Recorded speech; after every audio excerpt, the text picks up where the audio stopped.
podcast. This one right fucking now. This entire fucking lifetime is a glitch. I mean, you technically are right.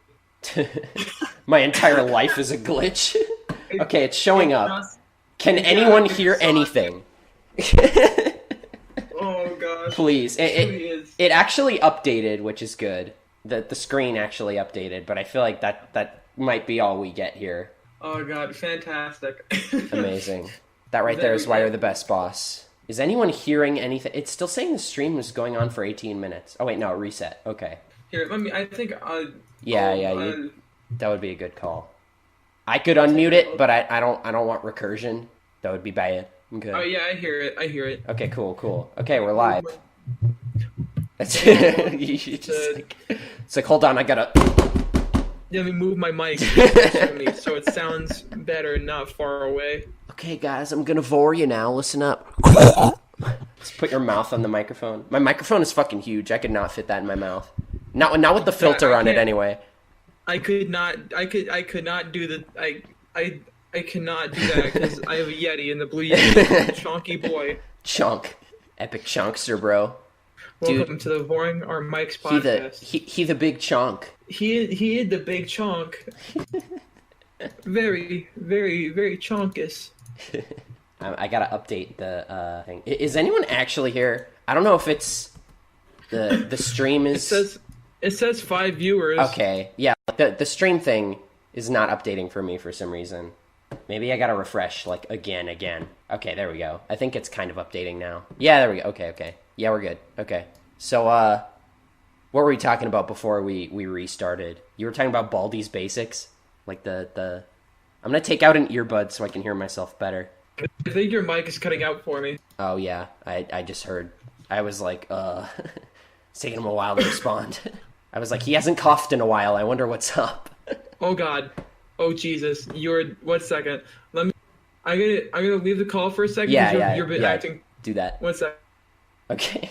All right. Did it work? I think we're good. All right. So something just happened. Something happened recently on Twitter that I think would be a fun discussion. So what happened?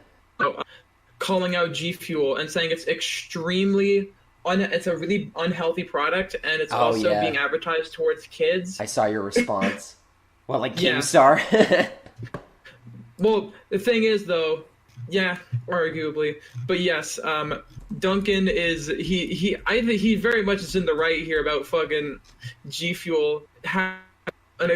It's unhealthy for adults. It has like way too much shit, like sugar and crap in it. Yeah, and also someone said like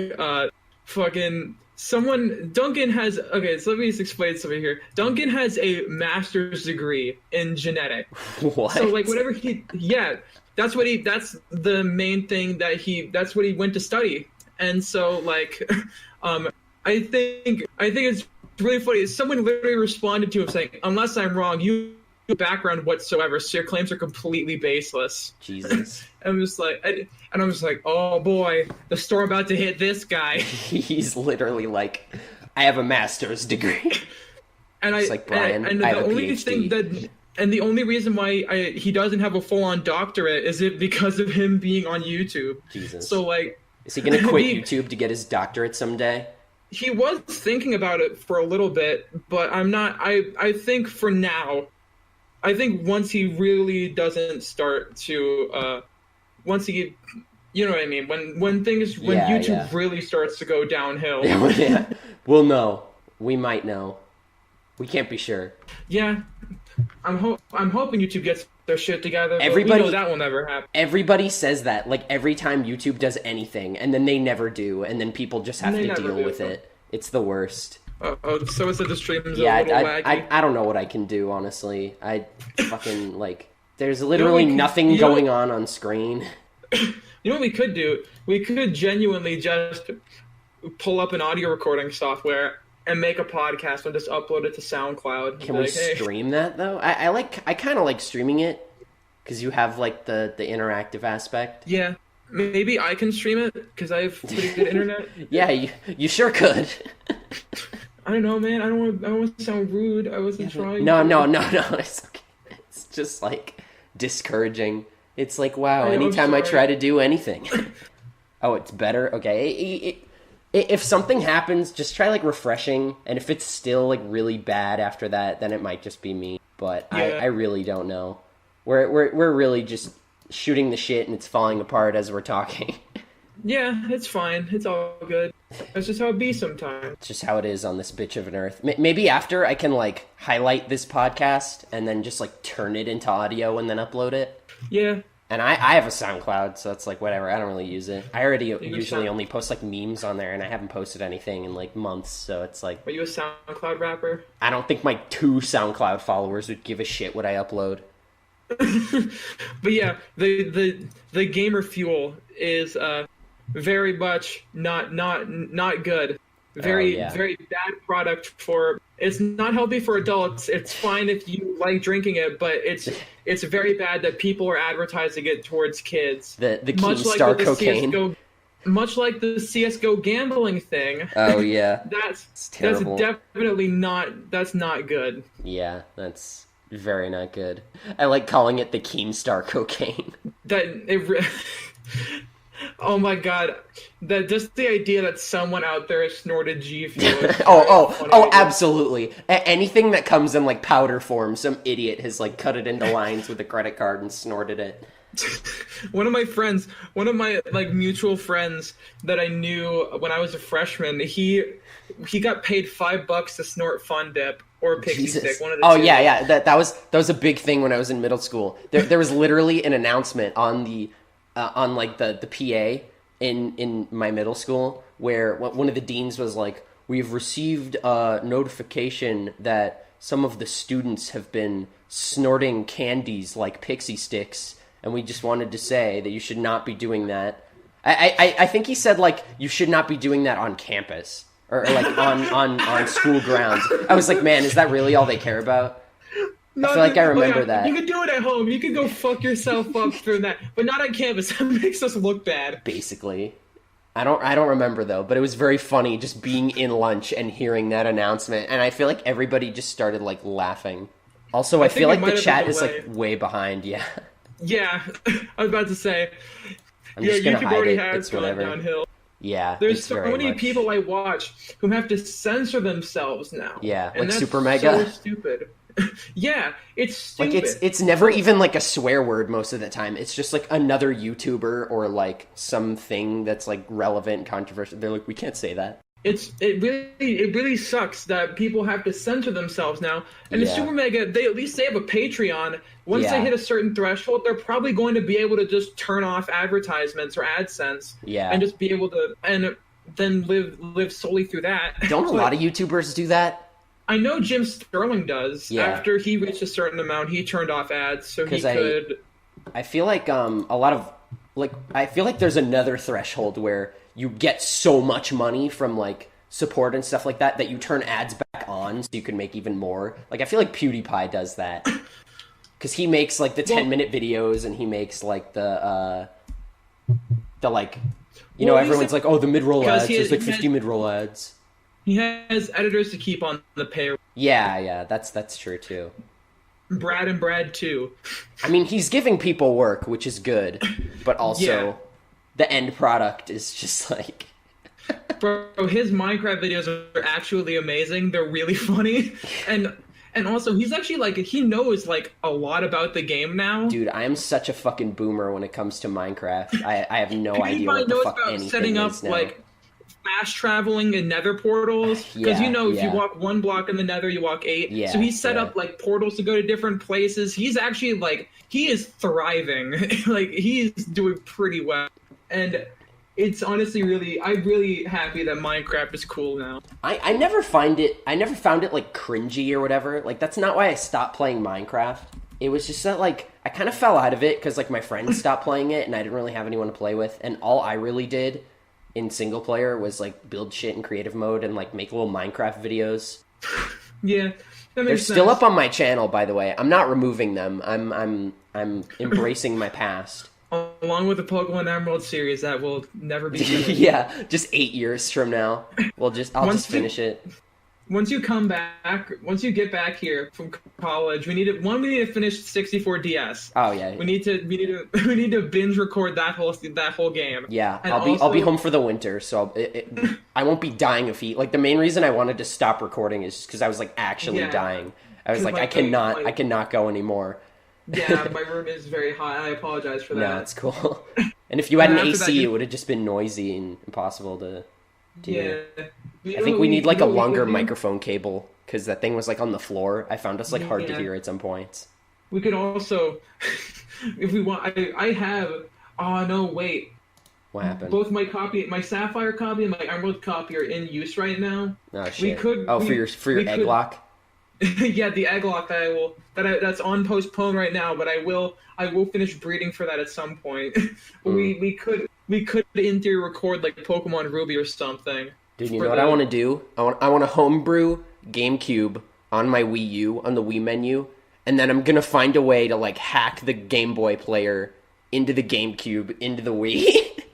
You know, you could just load a GBA emulator, right? No, it has to be as Inception as possible. It has to be a dump of the Game Boy player boot disc. Yes. But the thing is, though, With you that- need. I don't think there's a way that you can emulate the hardware because the Game Boy player just has like the chips of an actual Game Boy Advance. Yeah, I was gonna say like where would I even put the game? I would have to have the disc and like the files of the game that I want to play or some Yeah. shit like on the disc or something. I don't Yeah. even know how that would work. I just want it to be like as funny as possible. Yeah. What else could we record that could be fun to do? I was thinking I wanted to get Ocarina of Time or Majora's Mask on Wii U just so I could stream it someday. That'd be fun. Because I was like, I know I already have them on N64, but like I want to be able to stream them, and I don't want to have to set up all this shit to my N64 just to stream it. Yeah. Especially considering the virtual console versions look better. Yeah, So, like, it's sort of. just- Yeah, like the colors or whatever. Well, no, it's just that the fact that like the way the Nintendo 64, it's a very low resolution system. It's 240 pixels. Yeah. It's 240p. So even still, the 3 polygons are rendered at such a low resolution. It doesn't. It looks fine, but it doesn't look that good compared to just seeing the actual models at a decent at a decent size, or like, you know, actually looking like they're through. Yeah, unlike Pokemon. What if Pokemon just made like what if they just made the main series games in like N64 and they just had like polygonal models? I feel like that would be a good excuse to like go really bare bones with the models while also making it actually like look retro. They could use the Stadium models. Yeah, the first 150.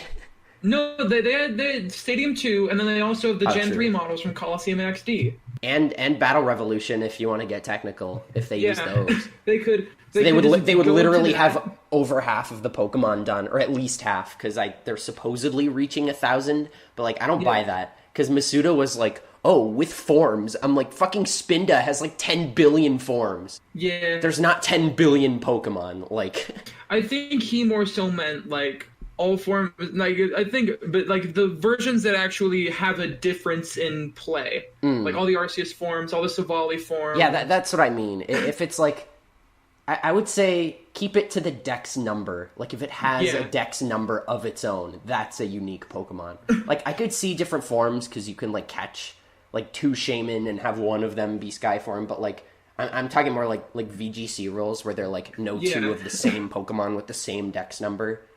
Though I think, but then we have to start getting technical here. What about the Alolan forms? They do not have their own Dex numbers yet. They do have different stats though, so that could be grounds for counting them as different. But even in like the national Dex, I feel like they also just treat them as different forms.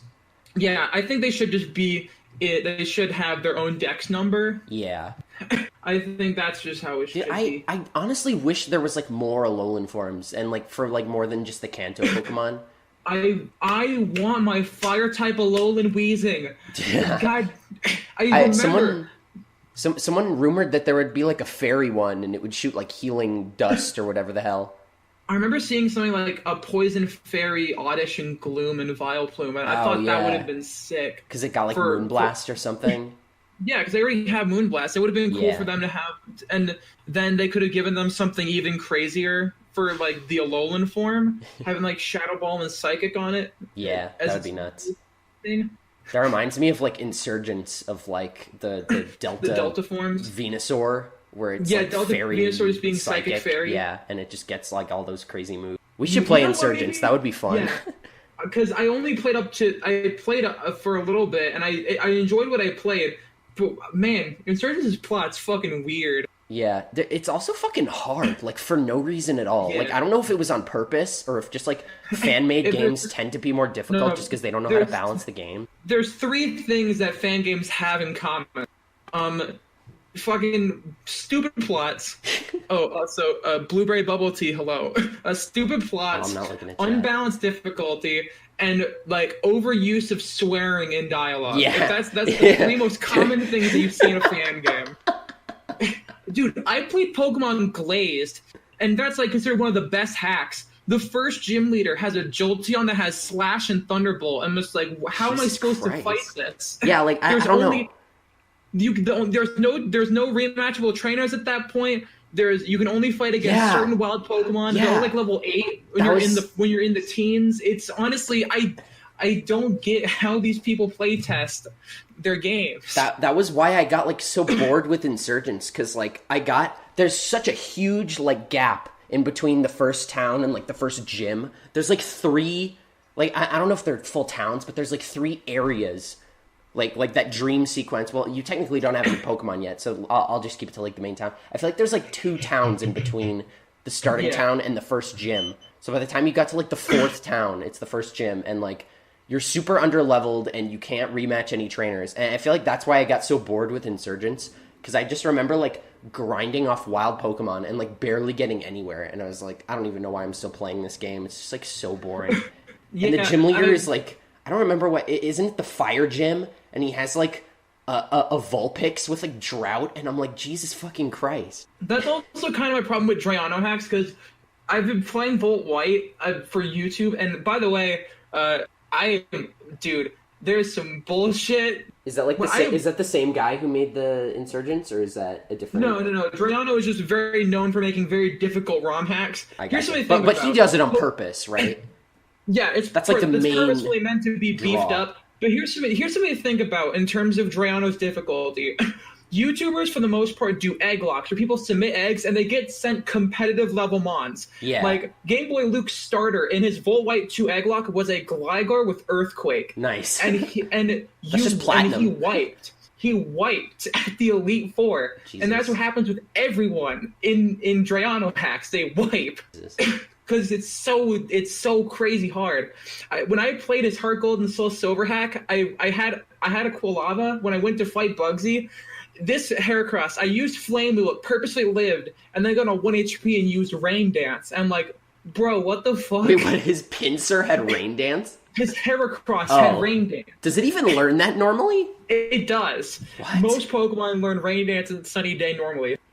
but that shit's just crazy. Yeah, like how would they know to anticipate that? Like what? If you had like a flying type, would it have like fucking thunder after I'm pretty using sure, Rain like, Dance? And also, every gym leader is 6 Pokemon, and they have like really good move coverage and stuff. Jesus. Like, honestly, Yeah, I feel like that's a bit his hacks much. are crazy.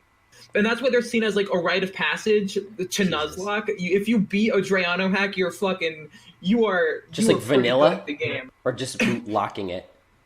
Just locking it in general, because they're just so crazy. We should revisit our platinum hack one day, the rebalance hack. Yeah, I feel like we could do a good job, because like hacking the base game doesn't seem so hard, but like making a new game from scratch with like the engine that's like already in there is like a lot harder. The thing is though, for Gens 2 and 3, it's really easy right now, because Gen 2 specifically has been pretty much has been fully disassembled. So now you can make maps, you can make sprites, you can bring in Pokemon you can make Pokemon from other games. It's like, There's like it's a full crazy what you editor. can do. Yeah, there's a That full is editor. nuts. You can have the physical special split abilities. Let's just make a demake of platinum for Gen 2 and rebalance I want a demake of black and white in That would Gen be cool. 2. Why That's black the and white thing I want the specifically? most. Is there any reason? Mostly it's because Black and Gen 5 and Gen 2 are like my favorites. I see. Crystal and Black are like my two favorite Pokemon games. Those games do have some of like the best sprite work for the time. Yeah. And also, I just want to hear 8-bit versions of all the soundtracks and see like Gen 2 level sprites. You might have to make those yourself at that point. Yeah, but you know what? That's fine. I'd be entirely okay with doing that. But you know what? You know what's funny? I remember, like, with the Platinum hack, Dreano said on Twitter, would you guys want me to make, like, an easier version of Renegade Platinum, something more akin to Challenge Mode and Black 2 yeah, 2? And people were like, no. That's what we were thinking. People were like, no, I don't want that. This hack seems pretty balanced. I'm just like... balanced, yes. Balance is a completely different thing from, like, difficulty. Yeah. Like, if the first fucking gym was just level 100, it's like, yeah, that's just unbalanced. But it's the thing, hard but Dre, because it's like unbalanced. he is a bunch. He always makes every. I just said this. Every gym leader, every important fight has 6 Pokemon. They always have crazy moves like a nose pass in Rorik's fight. He has a nose pass and it is discharge. Jesus. Which, like, hope you picked that's crazy, right? If you have, and I think some of his Pokemon know Fire Punch. Like it's the whole point is that it's like. You can't just rock in here with your starter. You have to like go and catch some other stuff to like have, you know. Hold on, what the is it fucking hailing out? It's definitely precipitating of some sort, but fucking it sounds hard. Let me check real quick. Hold on. All right, I'll entertain the people by myself. Hello, subscribe to SimiSir Official on YouTube. I have a very infrequent upload schedule, but that's mostly just because right now Pokemon Volt White makes me sad. And okay. It's raining very hard. That's all it is. But it's like fucking banging on the window. It's like watch out, there might be thunder. I don't want your power to go out. Yeah. Oh no, whatever what happened to the stream.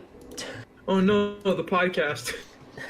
Oh no, my quality FPS. What the fuck? It is like actually like running down my what in the fuck is going on?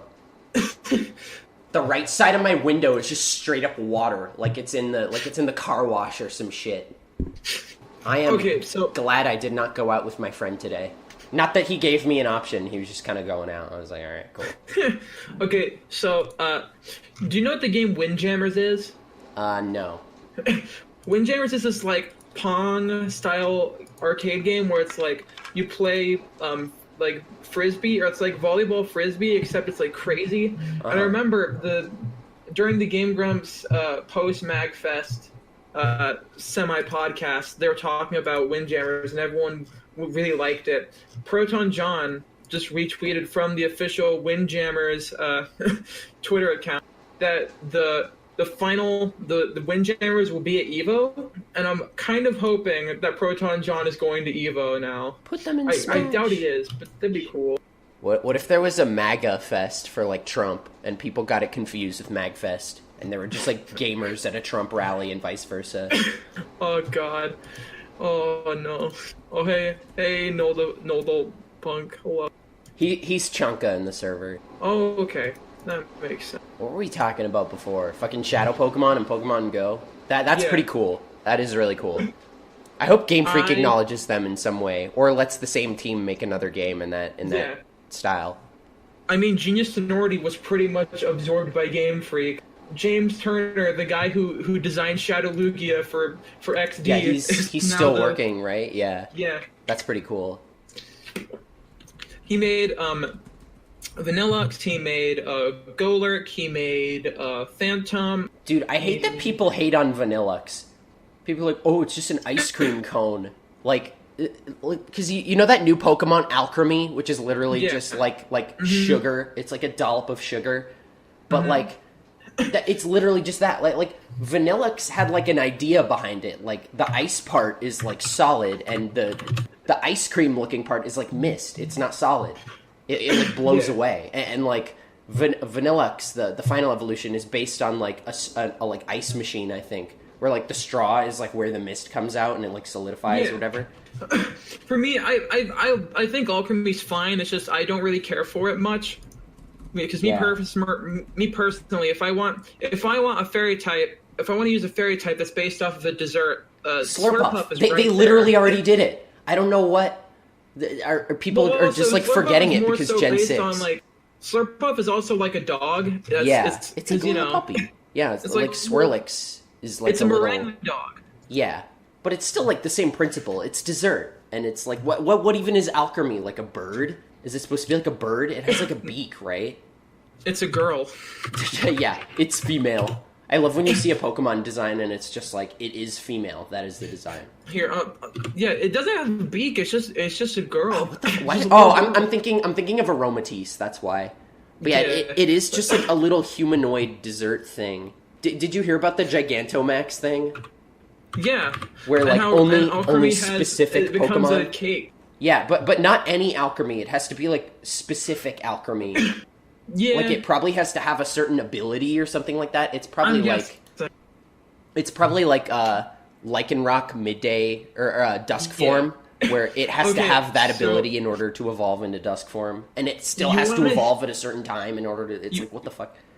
You want to hear about one of my favorite new Pokemon that's been shown off? Fucking Roly-Coly is one of my favorite new Pokemon. Isn't it like a little bike? It reminds me of those buggies from like Sonic Colors. He's literally just Wheelie from Kirby except made of rock. Yeah, that's it. Do you remember? He looks like those little ladybuggies that like you run with in Sonic Colors. Yeah. You know, the ones that you like dash into and they just explode. Yeah. I really want Roly-Coly to evolve into a motorcycle. Probably. That's going to be its Gigantamax. So cool. It's just going to be a tank. That'd be so awesome, just having a motorcycle Pokemon just to flex on people. It's going to be a ride Pokemon. Watch. It's going to replace like Mudsdale as like the terrain I'd be one. okay with that. You know its ability, right? It has, its ability is called Steam Engine. When it gets hit by like water or fire, it gets a speed boost. Yeah, it raises speed by 3. But it's a rock type. Yeah, but still, you can switch on a fire move, and that is still it's not very effective. Yeah. And then just boom. And depending on how this thing's stats are, could be like that could be game ending. That could just be a fuck you like to the weakness opponent policy. Right there. Weakness policy with that would be really good if it has good defense. Oh, just bro, tank a single hit. Bro, you're giving me some tech right here. Don't get scalded though; you'll die.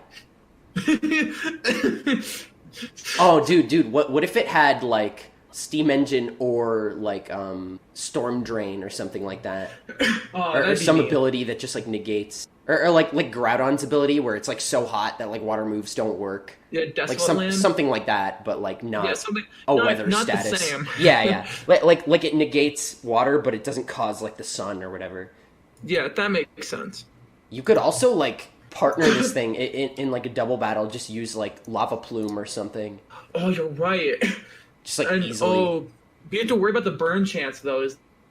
That's true. Lava yeah, Plume it is 30% burn chance. Yeah, use Lomberry? No. What's the move? Flame Burst. So it does like barely any damage. Wait, does that even count as a fire move? I think Flame Burst only hits the 2 Pokemon on the side of the field. It doesn't hit all 3, I think. Yeah, no, but I mean like, because you know how like the damage is like so little. Like I don't think it's even affected by like type advantages or something. I feel like it's just a very small set amount of damage. Yeah. They really fucking hated Pansear. They were like, here, have this shitty gimmicky move that barely does its job.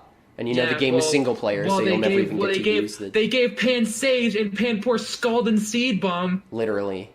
They could have just given it Lava Plume. Yeah, I was just gonna say. It's like, oh, we're just talking about Lava Plume. give it Heatmore's move. Fucking like Fire Whip or whatever it's called. Oh yeah. What does it even do? Does it lower defense? It's 100 power. I think it's 100 power, 100 accuracy, and it lowers defense. Fun. Or it might be like Iron Tone. It might be 75 accuracy. Yeah, I feel like it has lower accuracy because that seems kind of broken. Why did they give Heatmore an exclusive move 2 generations after it came out? Wait, it's not even in Sun and Moon. Like you can't even catch it in Sun and Moon. You have to transfer it. Like, what the fuck? I'm looking at its level up moves, and Fire Lash is... Oh, no, I found it. It's 80 power, and it lowers defense. Yeah, why didn't they just make this in Gen 5 and give it to Pansear and Heatmore? Yeah, that would have been so good, actually. That would have been like an 80 power physical fire. Is it 100% accuracy? And also, it's 100 accurate, 80 power. Damn. Yeah, that's better And than then Fire Punch. Yeah, it's better than Fire Punch, and then you could have just run into a physical Simisear because it gets Rock Slide and Brick Break, and then you just keep Yawn. There you go. Or if it got like Power Up Punch or something. It does get Power Up Punch So, yeah. in Gen 6. Does it get Rock Slide? Yes, it does. So that'd be good. And like Brick Break or something. Mm-hmm. Some pretty good coverage. Bro, okay, let me read you about Simisear's coverage because Simisear actually has kind of insane move pool. Doesn't it get Focus Blast? It I feel gets like that's Focus one of Blast. the main moves I've seen on it. Here, let me read you some of the more crazy moves it gets. It gets Oh boy, Flare here we go. Blitz, which is new to Ultra Sun and Moon. Oh boy. It gets Super Power. It gets Focus Punch, Gunk Shot. It gets Acrobatics. It gets Grass Knot, Rock Slide, Will-O-Wisp, Shadow Claw, and Crunch. And they even get Throat Chop if you really wanted to run something If you really crazy. wanted to fuck your shit up. If you really want to stop, if you're really desperate to stop Sylveon and you want to use a Simisear in that in Yeah. its stead of literally any other Pokemon, Jesus. a lot of weird Pokemon get Throat Chop. I think we talked about this on the bus to LA, but a lot of weird Pokemon Oh get yeah. You literally looked online, and like some Pokemon that don't even have hands can learn Throat Chop.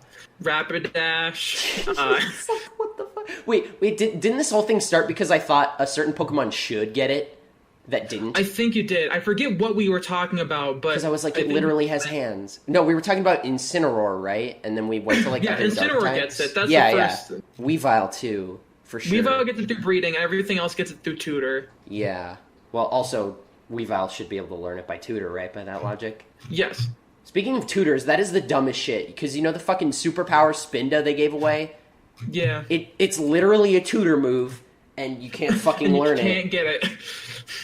Like, I can see, like, you know that Jirachi they gave away, like, a decade ago that had Draco, Draco Meteor? That I can see, because it's not a dragon type. It just does And not the, meet the criteria. And but, also the Darkrai that had Roar Time and Spatial Rend. oh, yeah.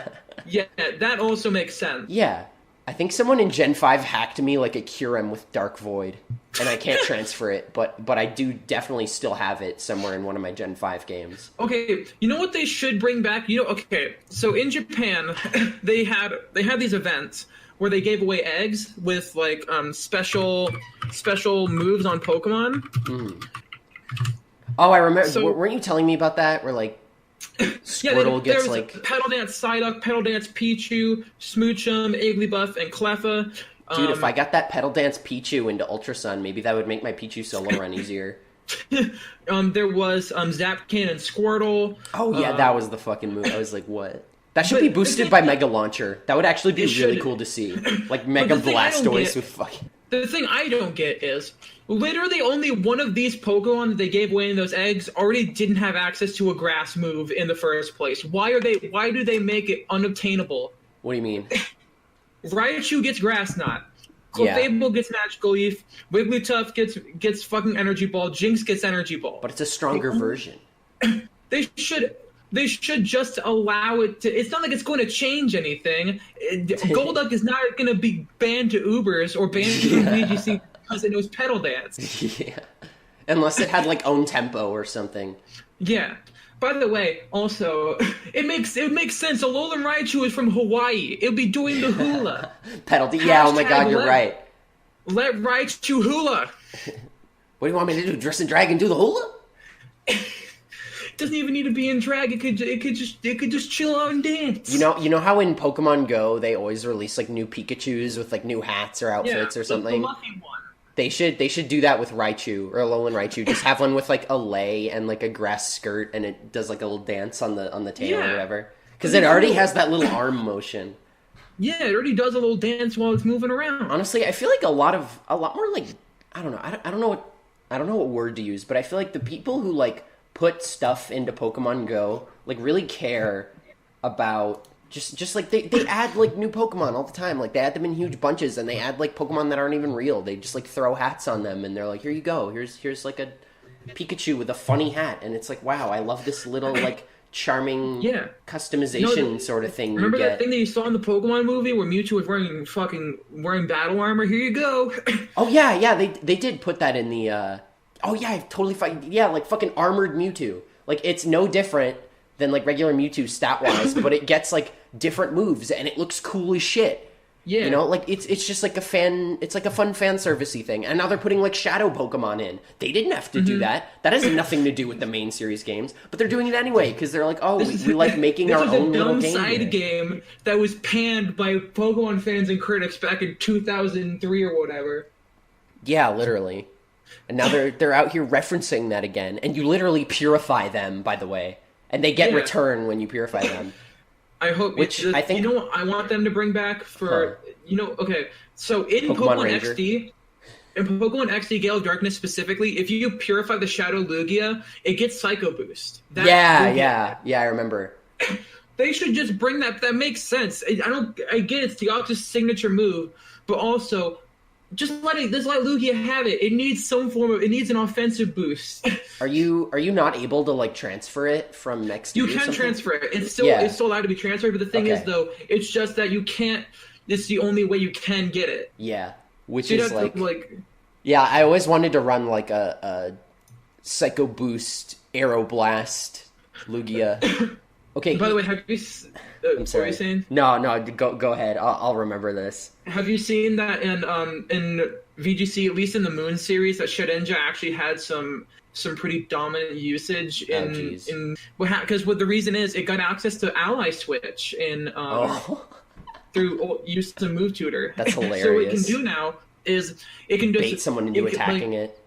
Yeah, you can just trick somebody into attacking it, and you can also so like your fucking Xerneas is using Geomancy, someone's about to use fucking Poison Jab, and you're just like, nope. This boy's about to fuck you up. Basically, that's pretty funny. It's really does it have higher priority? I think so. Let me check. Because I feel like I remember it. I feel like I remember seeing it. Swimsuit carnivore. No, please. It would just rip it with that big chest spike thing. Yes, Ally Switch does have priority. It's +2 priority. I was gonna say because Shedinja's not like the fastest, so that's good at least. What was it? Oh yeah, fucking okay. You know how I was talking about Jirachi before and like the Draco Meteor thing? Yeah. I had this Celebi that I got in Gen 4, like also a decade ago. That was like around the same time as like the distributions. They had this Celebi with Nasty Plot, which it doesn't get normally. So I was like, oh, this is fucking dope. I'll like, the one that transfer it up. That's the one you used to get the Zora. Yeah. And I think so, yeah. And I transferred it up, and I was like, okay, I just got to give this thing like Giga Drain, Recover, and Psyshock, and it'll be perfect because Psyshock would cover like the physical aspect. And I went to fucking teach it, and Celebi doesn't learn Psyshock. Like why? Every single fucking psychic Pokemon that can learn Psychic can also learn Psyshock. Yeah. There's no reason why it shouldn't be able to learn that. Unless Game Freak was like, oh, we gave away this fucking Celebi with Nasty Plot like 10 years ago. We can't let it have Psyshock in Gen 5. Or maybe they just knew, like, when they were making Black and White, they were like, we can't give it Psyshock. It would be broken. Because everybody's going to use their Nasty Plot Celebi that's level 50 in their casual team. And Psyshock, you don't even get to, like, the end of the game. No, you can get it, like, you can get it in... I don't remember where it is. You're right, you have to wait till... I don't know how I got my Zorua. I remember getting the Zorua in the main story. Yeah. You did the event thing, and you get, like, a level 15 Zorua. Yeah, but I'm trying to remember how I got the Celebi, because I remember getting it when I got to Castelia. How did I do that? Transferring was post? I think it was like a mystery gift or something. Oh, you're probably right. Maybe I did just get it in Gen 5, but it was also given away in Gen 4 too, that so you could transfer it later, like with the shiny legendary beasts. Yeah. I think that's what the event was. It's like you could get it in Gen 4. Wait, I think you like synced up your games or something if you had like 2 DSs and it like sent the Pokemon over. Yeah, something through, like that. Mystery gift. I don't remember.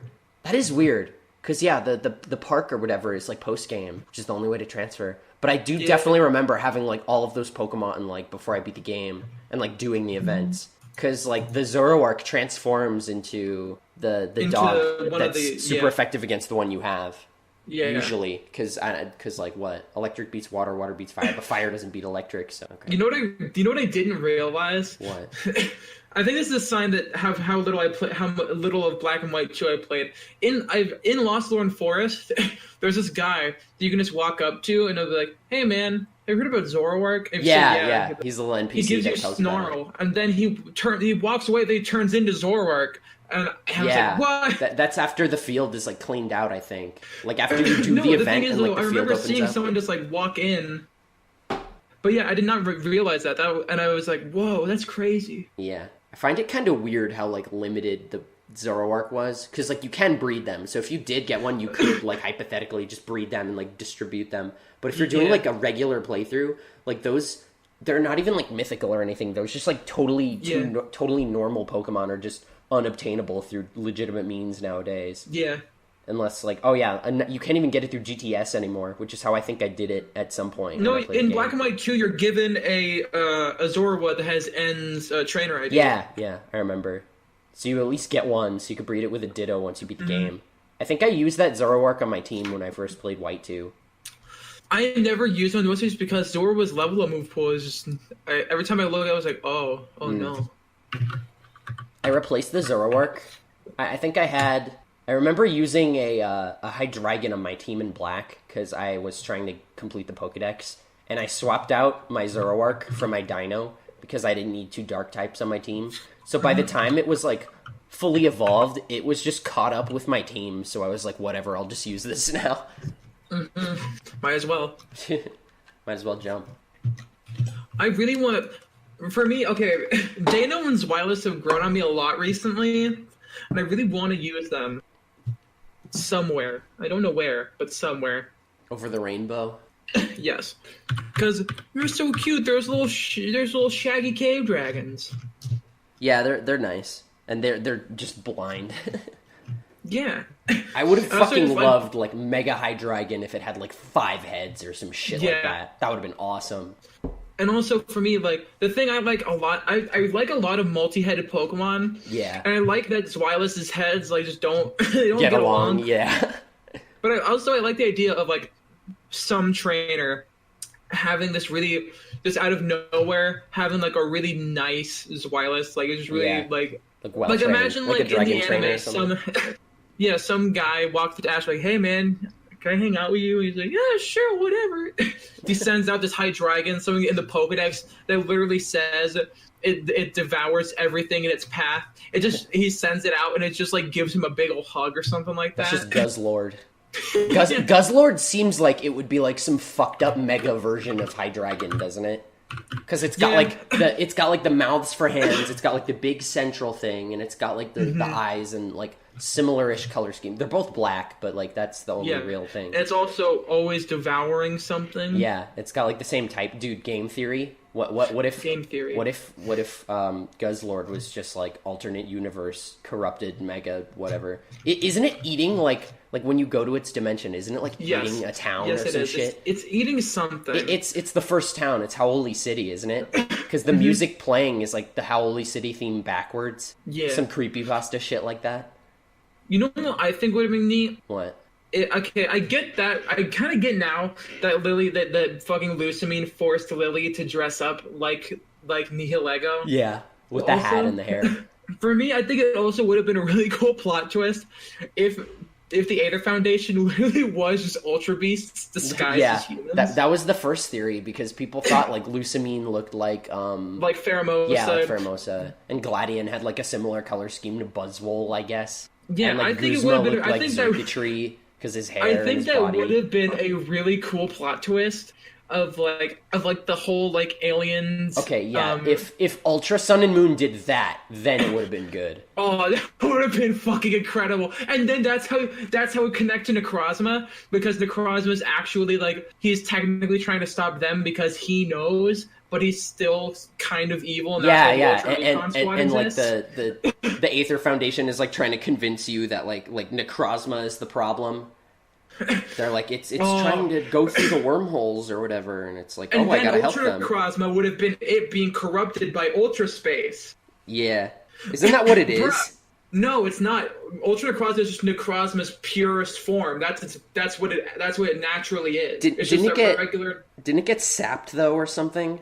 Like that's why it has like the shell form, like Kyurem. I don't know, but I think that Ultra Necrozma is its actual original form. But man, we just came up with a better plot than actual Ultra. Literally in like 10 minutes. We should like be hired by Game Freak or something. Game Freak, hire us. We'll make a cool plot for your game. DLC for the spin-off of the game that already came out. Pokemon Let's Go Ultra Sword and Let's Go Ultra Shield.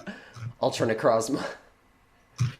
Imagine if in Pokemon Let's Go, Ultra Necrozma just descended out of nowhere at level 100 and just fucked up your team. That'd be great. Some kid is just playing Pokemon Let's Go with his fucking mom, and then just out of nowhere, Ultra Necrozma is fucking... Yeah, this gets like hyper-realistic. Like their Pokemon just get like melted.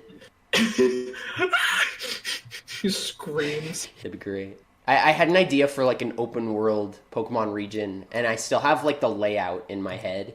But I think it would be cool if there was like a region where like you could pick the order you did the badges. They're all interconnected in some way, and like you get rewards for getting like a certain number of Pokemon badges. Crystal Clear is so cool. It's open world Pokemon Crystal. But my problem is they fucking removed Team Rocket from Crystal Clear. So now there's like that's all I'm doing. They didn't even make it so that like once you get like 6 badges, you have to fight Team Rocket or something. No, there's not. I don't even think they're there at all. It's just exploring and fighting gyms, which I think is very weird. I think. So how do HMs work then? I think they might have just made in Crystal Clear. I think they're just deletable like TMs. Oh, I see. But you still need them to like get around, basically. Mm-hmm. So like the burden is still there. You're just swapping moves. Honestly, having an HM slave is way more efficient than like swapping the moves over and over again. I feel like because like I'd rather just have one Pokemon have all the moves than be like constantly swapping my team's moves. But then it's also just easier to use an HM slave if you can swap out the HMs freely without the use of the move deleter. Yeah. Because then you just, I don't need cut right now. Yeah, exactly. Here. Exactly. Your trophies have default. And it would be good if they took like the Let's Go route and let you like access your PC like wherever. Yeah. And was just like fuck it. Mm-hmm. Would that break any of the other games if they let you do that? I feel like not, right? Because like it wouldn't. I think the only game that would kind of have a problem is Johto because they made it so. The only reason they made Waterfall is so you couldn't go to the Pokemon League like immediately. See, that's what I think would be cool is if like you could go to the Pokemon League when you have like a minimum of a certain amount of badges, but you can also get the rest of the badges to make it harder. Okay, listen. I know Jello Apocalypse is not the most popular person. I didn't watch his video. I can't stand him anymore. He has a lot of good ideas. Some ideas were stupid. I heard some of them. Separate versions for each starter. That's not good. Yeah, I heard. Yeah, like what? Let's Go. But he had some good ideas of having 3 areas you can start out in, and then having more than just 8 badges, having 10 badges, and just have the other 2. You need a minimum of 8 to get to the Pokemon League, but you can go still fight the other 2. You can fight the gym leaders in any order you want. There's randomly spawning and despawning mini story events or mini side quests. Yeah, like NPCs or something. The evil team is also arguably part of this. Like, let's say you're in the fire area and there's a bank there and the bank gets robbed. The bank and sets you on can fire. go and stop it, or you can just ignore it, and then one of your rivals or your companions stops it, and they're like, "Hey, something happened." And they get stronger as a result. Yeah, something like that. That'd be funny if like skipping fighting the evil team like made your rival stronger, like in like as like a. It would also make to balance sense. It out. Yeah, because he's like, hey, I had to take care of that, so my Pokemon evolved. What's and up? he also had a good idea of having a rival be an actual part of the team and not having a redemption arc like Gladion did, of just having a bad rival who is genuinely a part of the evil team. That'd be cool. Like in a way, because it's really not that hard to make like an evil character also likable. But I feel like Game Freak is just like too safe about it. They're like, no, we have to make him good, so people can like him, so little kids can feel okay about it. Okay, I think Barry and Sharon and Bianca are the best, like, out of the friendly rivals. Oh yeah, totally. Because Barry's still like competitive, but he's not like an asshole. He's just like upbeat, energized, and shit like that. Yeah, he doesn't. He wants to be better than you, but he's still okay with losing because he knows that losing is just a part of the process of getting stronger. Exactly. He's not a little bitch about it, like fucking like whoever, like your first rival, or I guess. Like Gary, or like... You know what's really funny? I remember, I swear to God, in my first playthrough of Ultra Sun, there was this bit that they added in specifically because they kind of put more of a focus on Hao and Ultra. And there was like this one moment where after you beat him, he was like, wow, man, when are you ever going to stop beating me? Just deadpan. Like, bro, what the fuck? How early in the game was that? I don't know. I don't remember that. You might have just hallucinated that. No, I did not hallucinate it. This is real. Actually, I think I know what you mean. He literally just had this weird out of character moment where he just acted like he had this one moment of being really weird. I think that was like right before you fight Ilima. I don't remember because you've only fought him like once before that point, right? And what else did you fight him? No, it was in mid game. I remember this being mid game. So like Akala. It might be before you fight Olivia. Possibly. Like you fight him again, and he's like, "Wow." What if it was? What if? I remember what if, it just. Sorry, I'm just like. No, I just remember so it just really threw me off. What if there was like a Pokemon rival where she's like your best friend or whatever growing up, and then like you keep beating her, and she actually gets like depressed and like wants to like kill you or some shit. She turns like Yandere. She's like. That I think possibly would be the best option for a friendly rival of just that'd be hilarious. Dude, let's do that. If we make a Pokemon hack, let's straight up have like a Yandere rival where like she ends up like getting miserable because you keep beating her and she wants like nothing more but like to defeat you. And then like at the end like she's the champion and she's like high on power or something like that. Kind of like Gary, but Gary at least but like turned up to 11. Yeah. Just like he actually like hates you by the end. He's like, well, look who fucking showed up. Like someone as friendly as Lily, but then they end up becoming like an asshole like Gary, but also in like a fucked up way. They're just like I'm finally gonna defeat you, and then everyone will think I'm amazing. He throws his Pokeball, just fucking shatters, and his Pokemon comes out. He goes full-on psychotic. Just like Shadow Pokemon, like they corrupted all the Pokemon or something. Yeah. You know what I don't get in like Pokemon Go? They say like the Shadow Pokemon are supposed to be like made stronger through like artificial means. They were like forced to be stronger, but like when you catch them, they're only like 40 or 50 or 2-digit CP. And then once you purify them, they become in like the hundreds or something like that. But they don't even have like a stronger move, and it would be a complete waste to power them up if you're like anywhere above like level 10 or some shit, because they're so low that it's not worth powering them up that much to like any 1,000 or any 100. Yeah. Where it's like, why would you waste that much candy? Unless you're like some Pokemon Go players and you have like fucking 3 million candies. I don't know how some people do that shit. People are crazy. They just like play every minute of every day and like pin at berry every single Pokemon. It's crazy. Dude, if we play Insurgents, we're making fun of the cult shit, right? Yes, of course. It's so like... Okay, listen, I am down for it. Like, I kind of realize that a lot of the evil teams are cults, but I want, like, one that's based off of, like... Yeah, but, like, one that makes sense. Like, Team Aqua and Magma. Like, their motives are dumb, but their reasons make sense. Because they're like, this Pokemon controls the land, so if I learn to control the Pokemon that controls the land, I can accomplish my goal. They don't just blindly worship some random Pokemon and, like, hope it obeys their bidding because they're so loyal. Like, they're supposed to know. Like, not every legendary Pokemon is, like, all-knowing and I don't know the word, honestly, I'm just really hoping... Omnipotent, that's the word. Not every fucking legendary is omnipotent. I'm just really hoping an evil Pokemon team is just based off of Jehovah's Witnesses. Right? They just knock on your door and they're like, "Can we tell you about the Church of what's the fucking Silvally, like the false god?" Yeah, and the deeper you go into them, the more fucked up it gets. Like the more like corrupt they are. Like the grunts are just like everyday people. They're just like they're not even grunts. They're just like normal trainer classes, but they have like the title. Like But you know the they trainers that are like father whatever, or like yeah, couple but the thing whatever. is, they purposefully design them so they look like they're part of it. So like they have like a white collared shirt and the black slacks. So they're still the same class, Do it but they to 'em. still look. You know that they're a part of the group. Yeah, yeah. And then the deeper you get, the more fucked up it is. Like the more corrupt things are. You captured the shadow. I think that'd be a fun Pokemon. idea for an evil team. That'd be fun. Okay, you know what's my favorite Delta form in Pokemon Insurgents? What is it? It's fucking Delta Quagsire. It's a fucking pumpkin. Oh, and what it's the grass fire fuck? type. I never saw that thing. I watched a It was only playthrough available for, like a long time It was ago. only available for like an event, I think. It was That only looks available from like a weird thing. That is horrifying. Hold on, I'm gonna put this on screen so people can see what the fuck I'm talking about. I love it. It's so horrifying. It kind of reminds me of Mimikyu in a way, where it like has a thing on its head. I really like it. I think it's a really cool.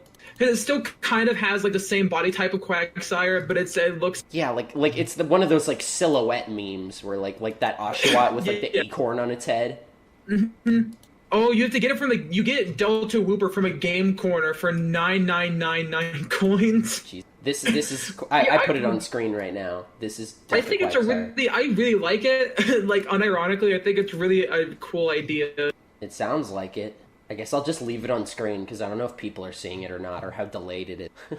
I really like a lot of the Delta forms. There's the fucking ground type Muck, where it's just sand. I like Ralts, where it's like ice and electric, because that's a really cool Yeah. like type combination. And I wish more Pokemon had like the Rotom form combinations, because I'm always like, is there a fire electric type? And someone's like, yeah, it's Rotom. I'm like, well, like. Who like okay? I love Rotom, but nobody really uses it in like casual playthroughs, except for me and Y apparently. But like, it's just not very common in like the everyday game, you know. Yeah, So it it's like, should be. I want it to be more there common. should be more. I just want it Because to be more common. we haven't actually had an ice electric type yet. We haven't had a grass electric type yet. We haven't had an actual fire electric type. Yeah. A lot of Rotom's types have gone unused. Besides the Electric water and electric Rotom flying. Wash. Yeah. Oh, and electric flying Lantern, yeah, and Emolga and Zapdos. and Thundurus. There should When's be more another pure flying types. type give me another pure flying type. What is why isn't cast form like flying, like pure flying? I don't know. I think it's because cast form was arguably man-made. Like as a weather balloon or something? Yes, I think it was meant to be. It was made specifically to like, track the weather and stuff, so that makes sense for it to be a normal Yeah. type. Dude, It's sorry, yeah. stuff that's like made by man makes more sense to be a Totally. normal type. Yeah, because they kind of just give you it. They're like, "Hey, here's this Pokemon. Here you go." But You know what sucks? Fucking regular cast form has a shiny form, but the weather forms don't. oh yeah, that is stupid. That reminds me of Minior, where like you can't tell it's even shiny until the shell cracks. No, it does sparkle. It's just, Yeah, but it doesn't even look different. Yeah, they should have made the actual shell like a different color. Like white or something. That could have been cool. Yeah.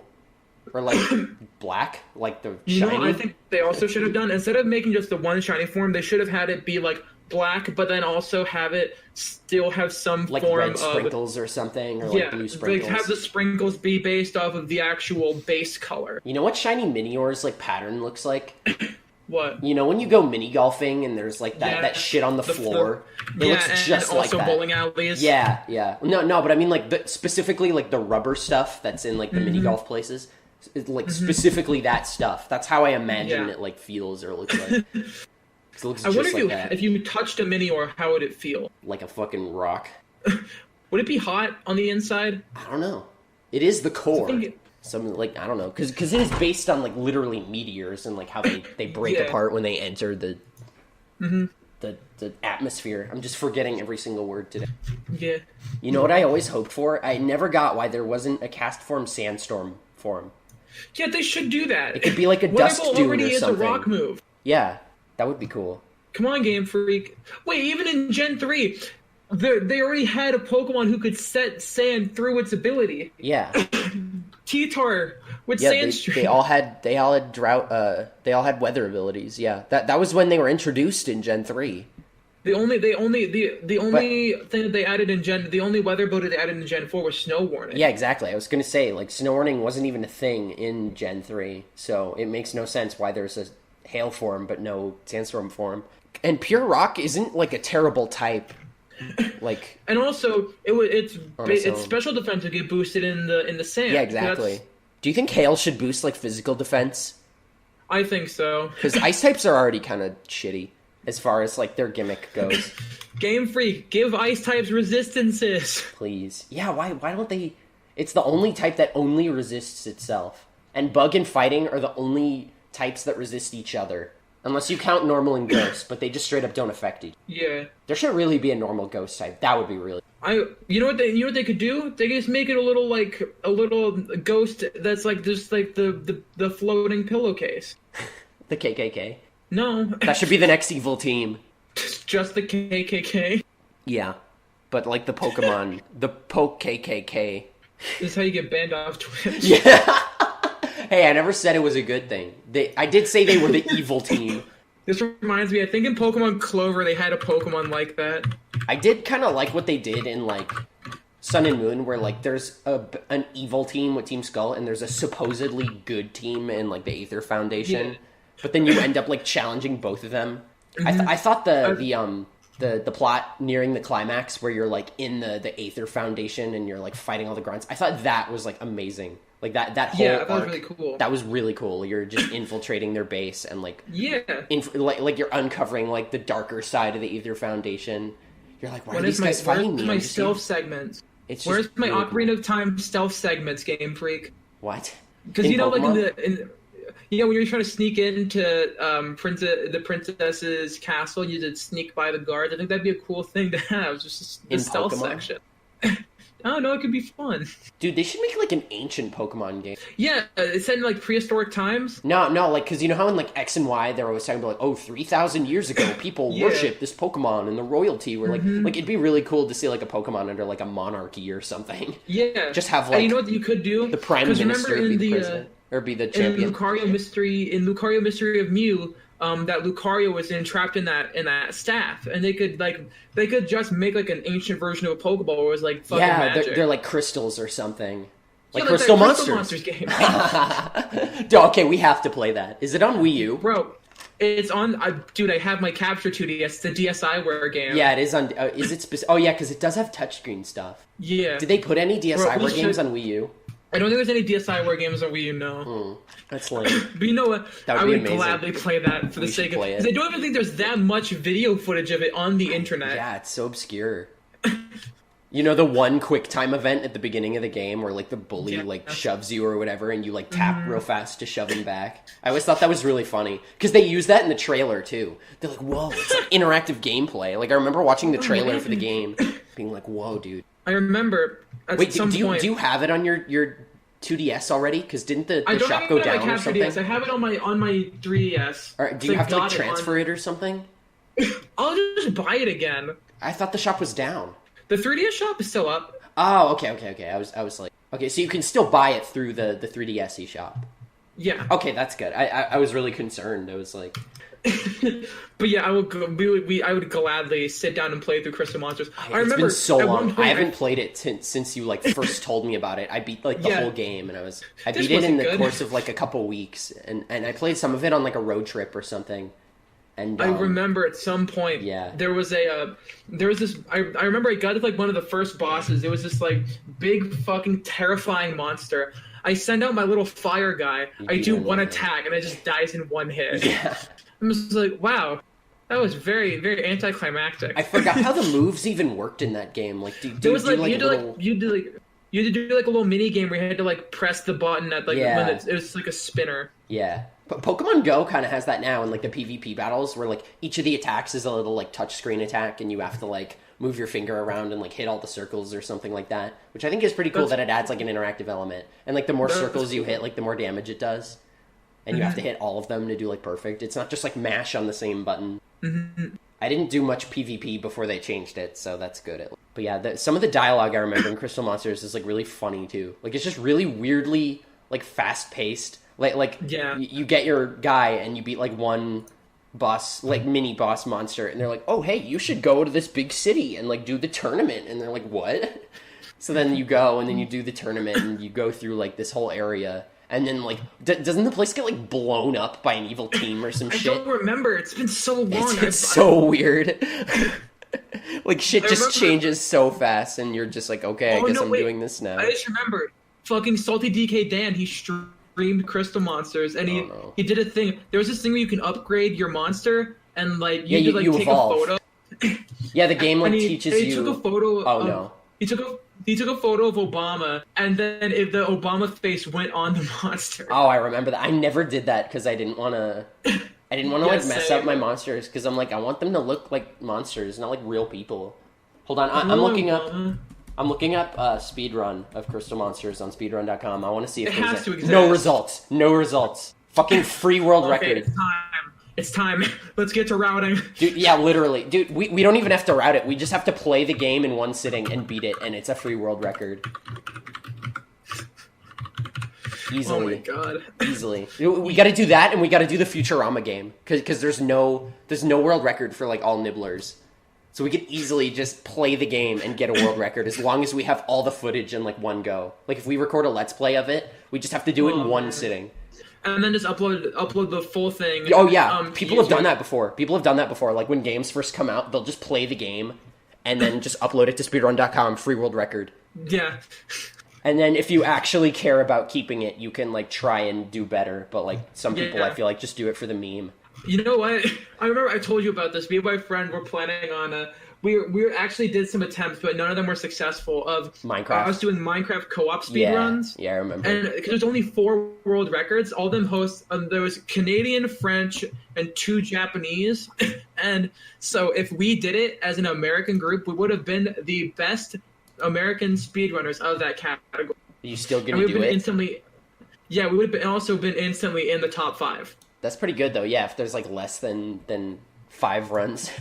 Yeah, you're instantly top 5. You're instantly the best in your country if no one in your country has done it. Basically, that's just free bragging rights, honestly. Dude, we should we should watch like the Futurama game, like any percent speedrun, and like see if it actually takes like effort, like if there are any like tricks or skills involved, and then decide if we can actually like what we could do? We could just speedrun the game and then just like go back and get all the things. I feel like they're kind of like the I don't know what the nibblers are. Like if there's some collectible. If they're just a collectible, then it's like doesn't seem hard unless some of them are like hidden.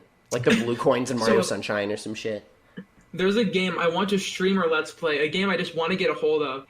It's this game from the PS2, GameCube, and Xbox era. It's called Def Jam Fight for New York. It's this weird fighting game. It's a 3D fighting game. And it features and is voiced by different rappers from the Def Jam label, and there's a story mode. And story mode has like RPG elements, and the boss fights are different rappers, and you could do a bunch of crazy ninja anime moves. That's cool. The final boss, from my knowledge, is Snoop Dogg. Pretty funny. They should make a Pokemon Cypher game. And apparently Def Jam Fight for New York has a cult following. So, like, it has a pretty decently sized fan base. So, like, it's a good game. And I just want to play it just because it looks funny. I'm already excited for the Battle for Bikini Bottom remake. Yeah, we should do that. I beat the whole game on my friend's PS2, and I got, like, 100%. I unlocked everything, and now I'm just like, man, I can't wait to see. Because they said they're adding all the cut content, like, stuff that was cut from the original game. Which is really cool, because not a lot of remakes do that. Like, no remake does that. Like, I can't think of a single remake that does that. Like, my first thought was, like, Mario 64 DS, but they didn't really add, like, cut content. They just kind of added more, which is cool. Yeah. It's still cool in the same way, nonetheless, but it's like, wow, like, stuff they originally planned for the game. Because, like, if you look at the concept art in-game, there's, like, that movie theater you can unlock, where you can, like, see all the concept art. There was the Glove World as Squidward boss fight. Sandy's Dome was going to be a full area. There was a dream sequence planned for Patrick, where, like, everything was, like, food. And that part actually does exist. You can hack it in. I saw the video. Yeah, it's like in the game, very rough. But yeah, and there's nothing in it. So I assume they're gonna add like more socks, cause like and more golden spatulas. Yeah, definitely. So really cool. If they add Glove World and Sandy's Dome as like a full world, that's easily another like 16 missions. And then if they make Patrick's like world full. I feel like they're gonna do the Mario 64 route and like add like 2 more spatulas to each existing world, and like Patrick's will be in the form of like his regular mission and like his secret spatula optional one that you can get or whatever. Because there's like the main objective, and then there's like also the side one you can get as like extra. And they're probably gonna put like a couple more socks. They're probably gonna put like 20 more socks to have like around 100. Do you think the SpongeBob movie game, which is made by the same developer and published by THQ, will get a remaster? Maybe. That's what I was thinking, because my friend was talking about the movie game. He was like, "Oh, I want to get you to play the movie game after you beat Battle for Bikini Bottom, because it's like pretty good in its own way." It was made by Heavy Iron, and it's very similar. It's got like the same engine and same like base stuff, but like the moves are different. I would kind of like to see like a level up system in the original game too. I think that'd be pretty cool. Because like that karate glove spin move thing you get in the movie game looks really useful. Yeah. And what was I saying? I feel like they're gonna add more missions and stuff. The socks in the original Battle for Bikini Bottom are like so unbalanced. Like there's 14 in the first world, and then like all of the rest of them have less than 10, with some having as little as like 5 or 3. The Dutchman's Graveyard only has 3 socks.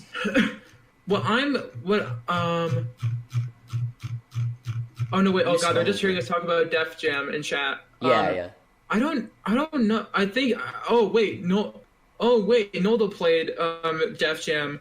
So I don't know. The only reason I know about Def Jam Fight for New York is because at Retro City Games, I'm friends with the people who work there, and he was just the employees when I was just waiting after school, waiting for the play waiting to get back to work on it. They just showed me the game, and it was crazy to me. I was like, this is awesome. I also do hope they fix like a couple like minor complaints that I had with Battle for Bikini Bottom, which I feel like were already kind of answered in like, because they showed like screenshots and stuff, and the game looks like brighter and like easier to look at. They don't like blend as much. Because I was doing the kelp forest level, and my god, it was like so fucking hard to see anything. Like it also has like a lot of dark patches in certain areas. Yeah, I only found one of like the hidden campers in that level because I like accidentally jumped higher and in a direction that like I wasn't expecting to. I was just kind of like jumping around, and I didn't even see the camper back there. I was like, wait, I got a camper? I was like, what the fuck? I was like, I didn't even know there was a path here. How the hell did I find that? It was ridiculous. I was like, man, I hope they make it like easier on the eyes in the remake. Because like Mario 64 had like Hazy Maze Cave, and it's like you can see everything, but you can still get the impression that it's like a dark cave. Because everything is like brown, and you're like concealed in like the roof or whatever, like the ceiling of the level, which is pretty cool. I really hope they remake Mario Sunshine too. That'd be cool. I'd love to see like more missions for the different nozzles and stuff like that. I think it'd be really funny. So there's a SpongeBob game that came out for the PS2 and GameCube. It was called SpongeBob Revenge of the Flying Dutchman. I heard, I watched the Did You Know Gaming video, and it was like so bad that like it corrupted people's saves and like crashed people's consoles. It wasn't. Yeah, it was just a very the PS2 version was just problematic. It deserved to get called out on Tumblr, but it wasn't even that bad of a game. It was just a pretty average platformer. Yeah. I hope that at some point someone gets the rights to that and remakes it and like makes it. Like, that would be cool. That'd be fun. Someone could. I'll just become an eccentric billionaire and buy the rights to the game and like sell it to whoever wants to remake it. Yeah, they should just remake bad games and turn them good. It'd be a fun idea. Not even necessarily bad games, but just like games that didn't really live up to their potential. Like imagine a version of Bubsy 3D that was good. That was literally just platforming. It was literally just like, yes, these untextured platforms, jump upon them, my friend. Yes. I don't even know if Bubsy was meant to be good. Like, imagine Bubsy 3D with like Mario 64 controls, more elaborate levels. If it had actually fun levels, then yeah. If it redesign the levels, keep similar themes, and kind of have some of the redesign your logo. Have a similar layout, but like have them be a lot more detailed. Bring back Rob Paulson to be the voice of Bubsy instead of whoever the fuck did it. Wait, he was 3D. Bubsy? Fucking Carl Weezer was Bubsy? Yeah, he did it for Bubsy 1, Bubsy 2, and the cartoon pilot. Rob Paulson is a blessing. He does like every male character on like Nickelodeon, save for like Timmy Paulson Turner has, and Fairly Odd Parents. Podcast? Yeah, that's where he did the Carl meme or whatever. Yeah, you know what he should do? He should just do an episode as Bubsy. Like an improv episode. Yeah, because that's what he did with Carl. He was just answering questions from Twitter. As like Carl's voice. Oh, Yeah, you're saying as like he should Carl just in use that character. voice. Yeah. He could also do like, what's his name? Danny's dad, Jack Fenton. Oh, he could. Danny's dad. That would be so funny if he was just like the Fenton fucker. I don't think he'd do that. I think he has the reputation to keep. I don't think he'd swear. He said some shit with Carl. Did he? I don't. Yeah, remember. he was like Jesus helps me trick people. He was like, if I'm offending your religion, I'm sorry, but yeah, he was very much making like he wasn't really swearing, but they were still like the subject matter of the jokes was still like Yeah. not the most appropriate. Bro, man, 2019 is just gonna be it's been a good year for video games. Yeah, you know what's weird? I feel like every like for the past couple years, every odd number year has been good, and every even numbered year has been bad. Like 2016, save for like no, Breath of the Wild was 2017, right? So like save for like didn't Cuphead come out in like 2016, like late 2016, or did it get delayed to 2017? I think it was 2016. No, 2017. Yep, I was right. So 2017 we got like Breath of the Wild, Mario Odyssey, Cuphead, Hollow Knight. I think Hollow Knight was 2017. To Google. And then like this year we're getting, I can't even remember. We got Mario Maker 2. We got Mario Maker fucking 2, Resident Smash Evil 2 Bros. remake. Smash Bros Yoshi's was Crafted 2018, World. but really, Yeah. it's a 20. Like, come on, it came out at the end of the fucking like December. Nobody was Kingdom Hearts reviewing 3 it. finally came out. Yeah. So I feel like It wasn't that good, but But yeah, like okay, even if you do consider Smash Ultimate a 2018 game, it came out within like the last month. So that's like 98% of the year that year didn't have that game. So like, is it really a 2018 game? Well, I mean, most of it, all of its hype was in 2018. Basically, whole.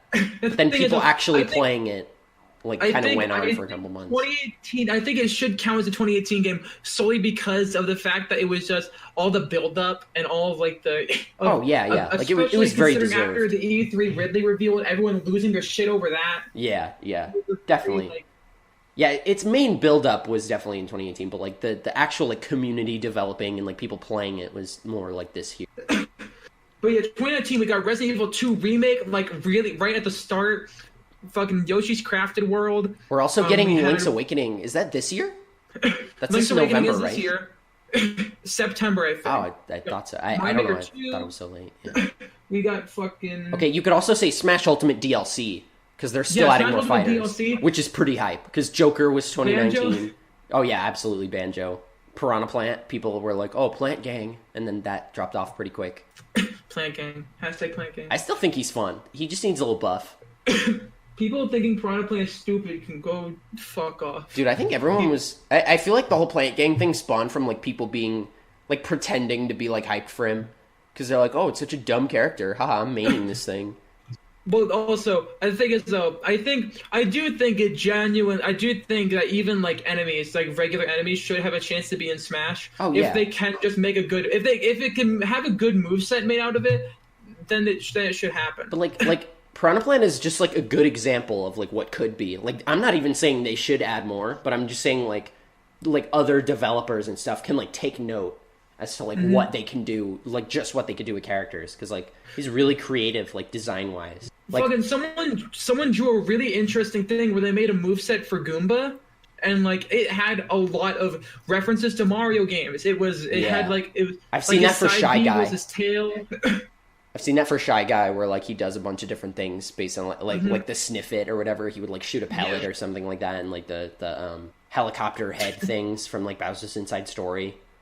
You know, the like grass ones that throw the turnips at you. Punk has a good point. Forza Horizon 4 Lego Championship did come out. Yeah, that's true. That is I swear to God, watching that live was such a fucking trip. It was like, oh boy, it's racing game time. But bring out the car, boys. It's Emmett from the Lego Movie. It's Chris Pratt. Seeing the Lego car, it was absolutely insane. Yeah. What else is coming out this year? I'd say Pokemon, but that's been pretty divisive. Mm-hmm. Like a lot of people would not consider that a good game coming out this year. Let's just give it a chance. Let's wait for it to come out. I'll play it. Heroes I'll coming give my out judgment. hopefully within the next month. Fire Emblem just came out today. Yeah. I still want to play that, but I have no idea if I gonna get At it. least we have Animal Crossing in 2020, so it won't That's be all true. that. That's true. It'll at least have a good start. What else is there? Yeah. Banjo is coming this winter, so before the end of the year. I don't know if are they gonna update. They're hopefully adding Mario Maker 2 online with friends soon, right? I think So that's gonna open up a whole new like book of like people playing the game. Like maybe they're waiting to play the game or they're waiting to buy the game until they add online with friends. Like they you know haven't what quite else bought it came yet. out this year? Fucking Cadence of Hyrule. Oh yeah, I got the original Necrodancer because it was on sale for like 80% off or something like that. So I used some like gold points to get it for like $2. I think it was on sale for $2, and I bought it. I It was, like, remember super watching cheap. that direct, and I was just like, "What?" There was just such a crazy announcement. Imagine if they announced Cadence of Hyrule like on the official Nintendo channel, or like if they announced the video, like the developers of Necrodancer, if they put it on their channel, and then it got like copyright claimed by Nintendo for like Zelda music.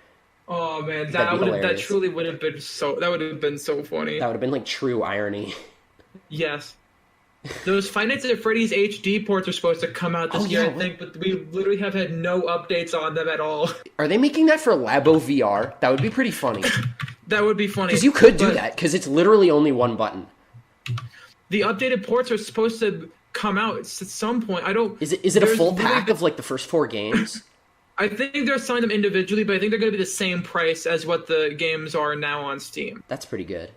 They should sell like a pack of like Yeah. 1 through 4 in sister location, and then But Pizzeria Simulator and like Ultimate Custom Night are both free. Yeah. They should just come with the game, honestly. I only have them in my Steam wishlist, so I remember to play them at some point. Someone was like, where do you have free games in your wishlist? I'm like, because you can't add them to your library unless you play it, and I don't feel like playing it right now. Yeah. I really am. I'm honestly curious to see. Because Scott says it's being worked on, and it's been under tight. It's been he's been keeping it tight so people don't fucking add anything too crazy to it. Oh, I was like, He Scott doesn't the want- Waz? Yeah, I was like, is he Scott the making a Wise, game? the creator of Five Nights at Freddy's, an avid fan of Five Nights at Freddy's. Avid father of Candy Garnet. If I ever, I need to meet. If I ever do meet Scott the Waz, I'm gonna show him a picture. Be like, my friend kind of looks like you. Everyone says that. It's Scott the Waz and Rebecca Sugar. Those are like my unofficial parents, because the hair and the glasses. I was gonna have him. I'm gonna do this. I think we talked about this. I'm gonna get a video of him saying, "Hey, y'all, Thought here." Yeah, that was my idea. And I agree, Punk. E3 2019 was pretty good. What's up, virgins and virgets? That was such a good thing.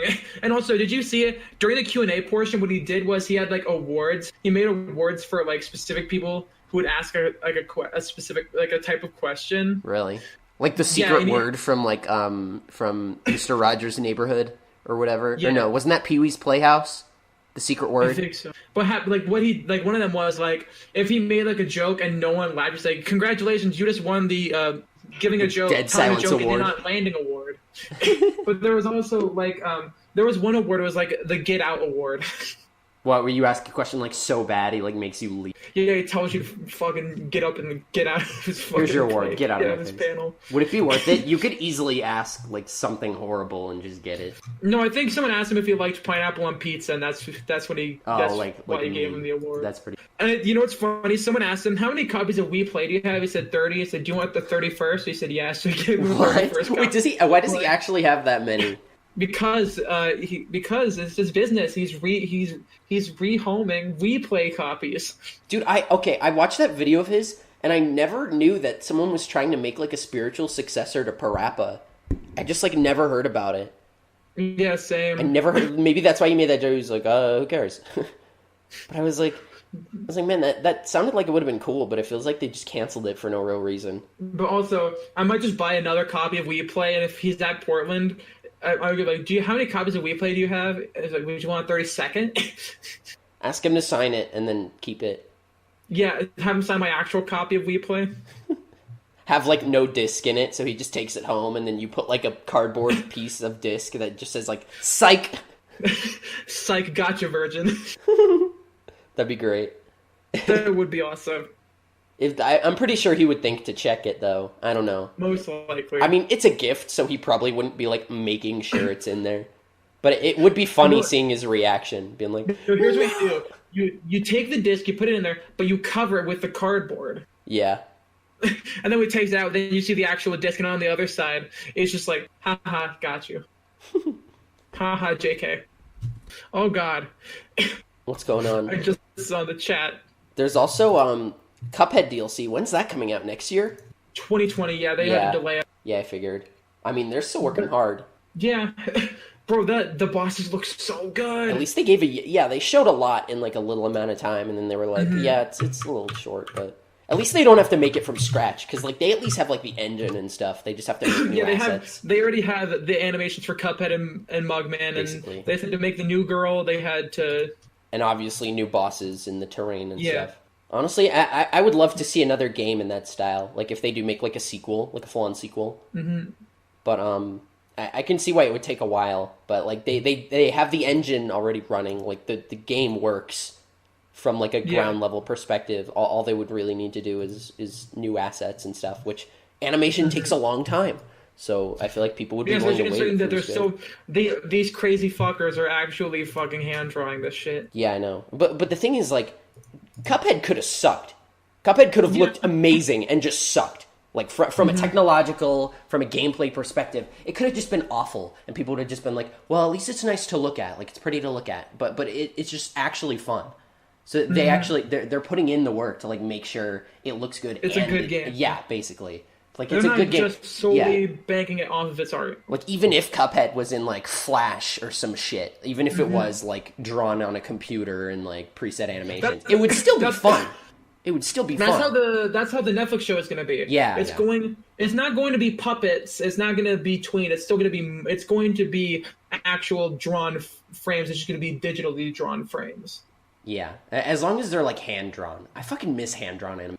Have you seen the like more modern episodes of like Fairly Odd Parents that are made in Flash? It's so fucking bad. It's so bad. You can make a good show in Flash. It doesn't have to be like it's made in Flash. The fucking Mickey Mouse shorts. Fucking My Little Pony is made in Flash. Like, yeah, it's not really known for its animation, but it's at least like watchable. Yeah, it's not hard to make a good animation in Flash. Yeah. But bitch Fartman was over here like, we gotta make 2 more seasons. We need the girl to be as annoying as possible. We gotta have somebody put on Oaxis. By the way, have you seen Pie Guy Rule's video that Oaxis still has nothing to show? Whose video? Pie Guy Rules. I haven't heard of him. Nothing to show for Oaxis. And also, a while ago, back when the campaign started, Gus Johnson and Eddie Burback made a video about it. I remember that, I think. They said the money that he was asking for, which was like $500,000, is literally nothing. That literally will not pay for shit. Yeah, for like a streaming service that's supposed to be on par. That's supposed to compete with like Netflix and Hulu and Amazon. Hulu, and now Disney Plus. Oh yeah, fucking Disney already owns Hulu. Why are they making their own? They could literally just put shit on Hulu. And even with that, there's still shit on Hulu that you still have to pay for. Like some movies. Yeah. Like I wanted to watch Beavis and Butthead Do America, and that was like $5 or some shit. Like there's still stuff on Hulu you have to pay for, but just like a lot more is included in Hulu. But it's just like they could just put stuff like The Simpsons and fucking and Disney movies and stuff on Hulu. Like for you to stream and watch, but then just have movies like Endgame and Infinity War have you pay for those. Yeah, like movies that just came out like within the past couple years. I fucking saw Ant-Man on TV. I was like, it was on fucking Disney XD. And I was like, oh, let's watch Ant-Man. Well, XD.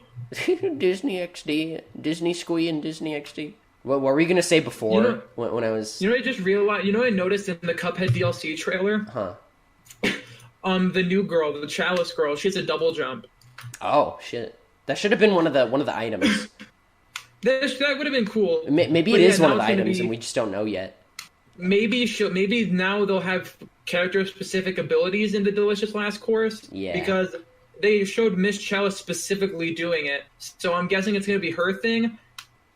Yeah, people were giving me shit for saying it'd be cool for Cuphead and Mugman to play differently. No, like I definitely agree. They could. I just don't think for the main game, because like the game was designed around them like being the same.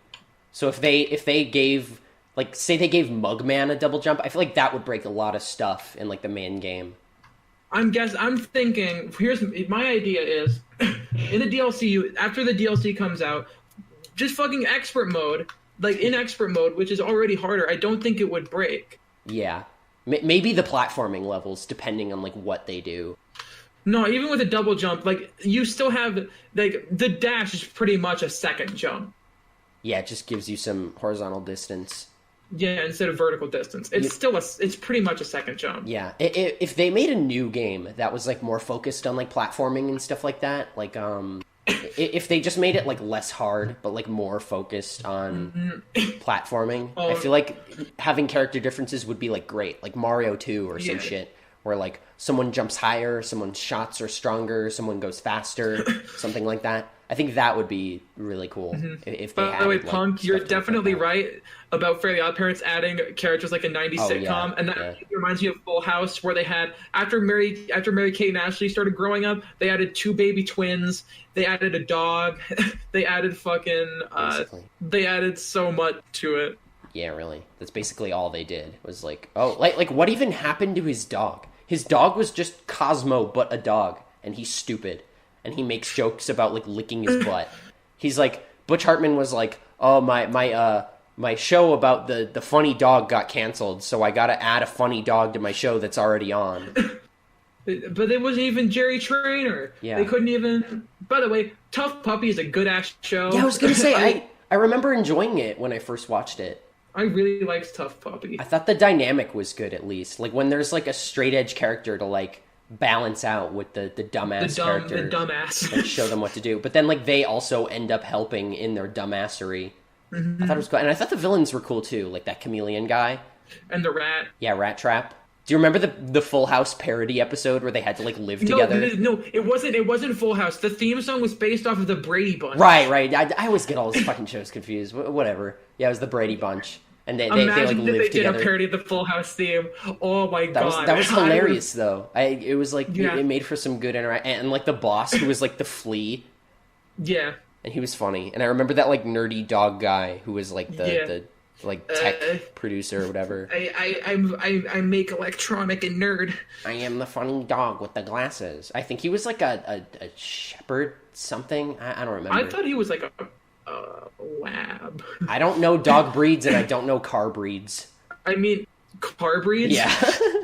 Well, I mean, it would make sense for him to be a lab because he's a scientist. Oh, you remember that joke in, like, season 1 of Spongebob where, like, Plankton takes over his brain? This is my lab. And this is my laboratory. My laboratory. You know what's weird? They know, like, what dogs and, like, humans are, right? Like, they know of the surface world and, like, what lives on there. Did you see that episode? The like, 20th anniversary episode where, like, they go to the surface and they, like, interact with humans and they're taking, like, a tour or whatever. But it's weird because they act like they don't know what humans are.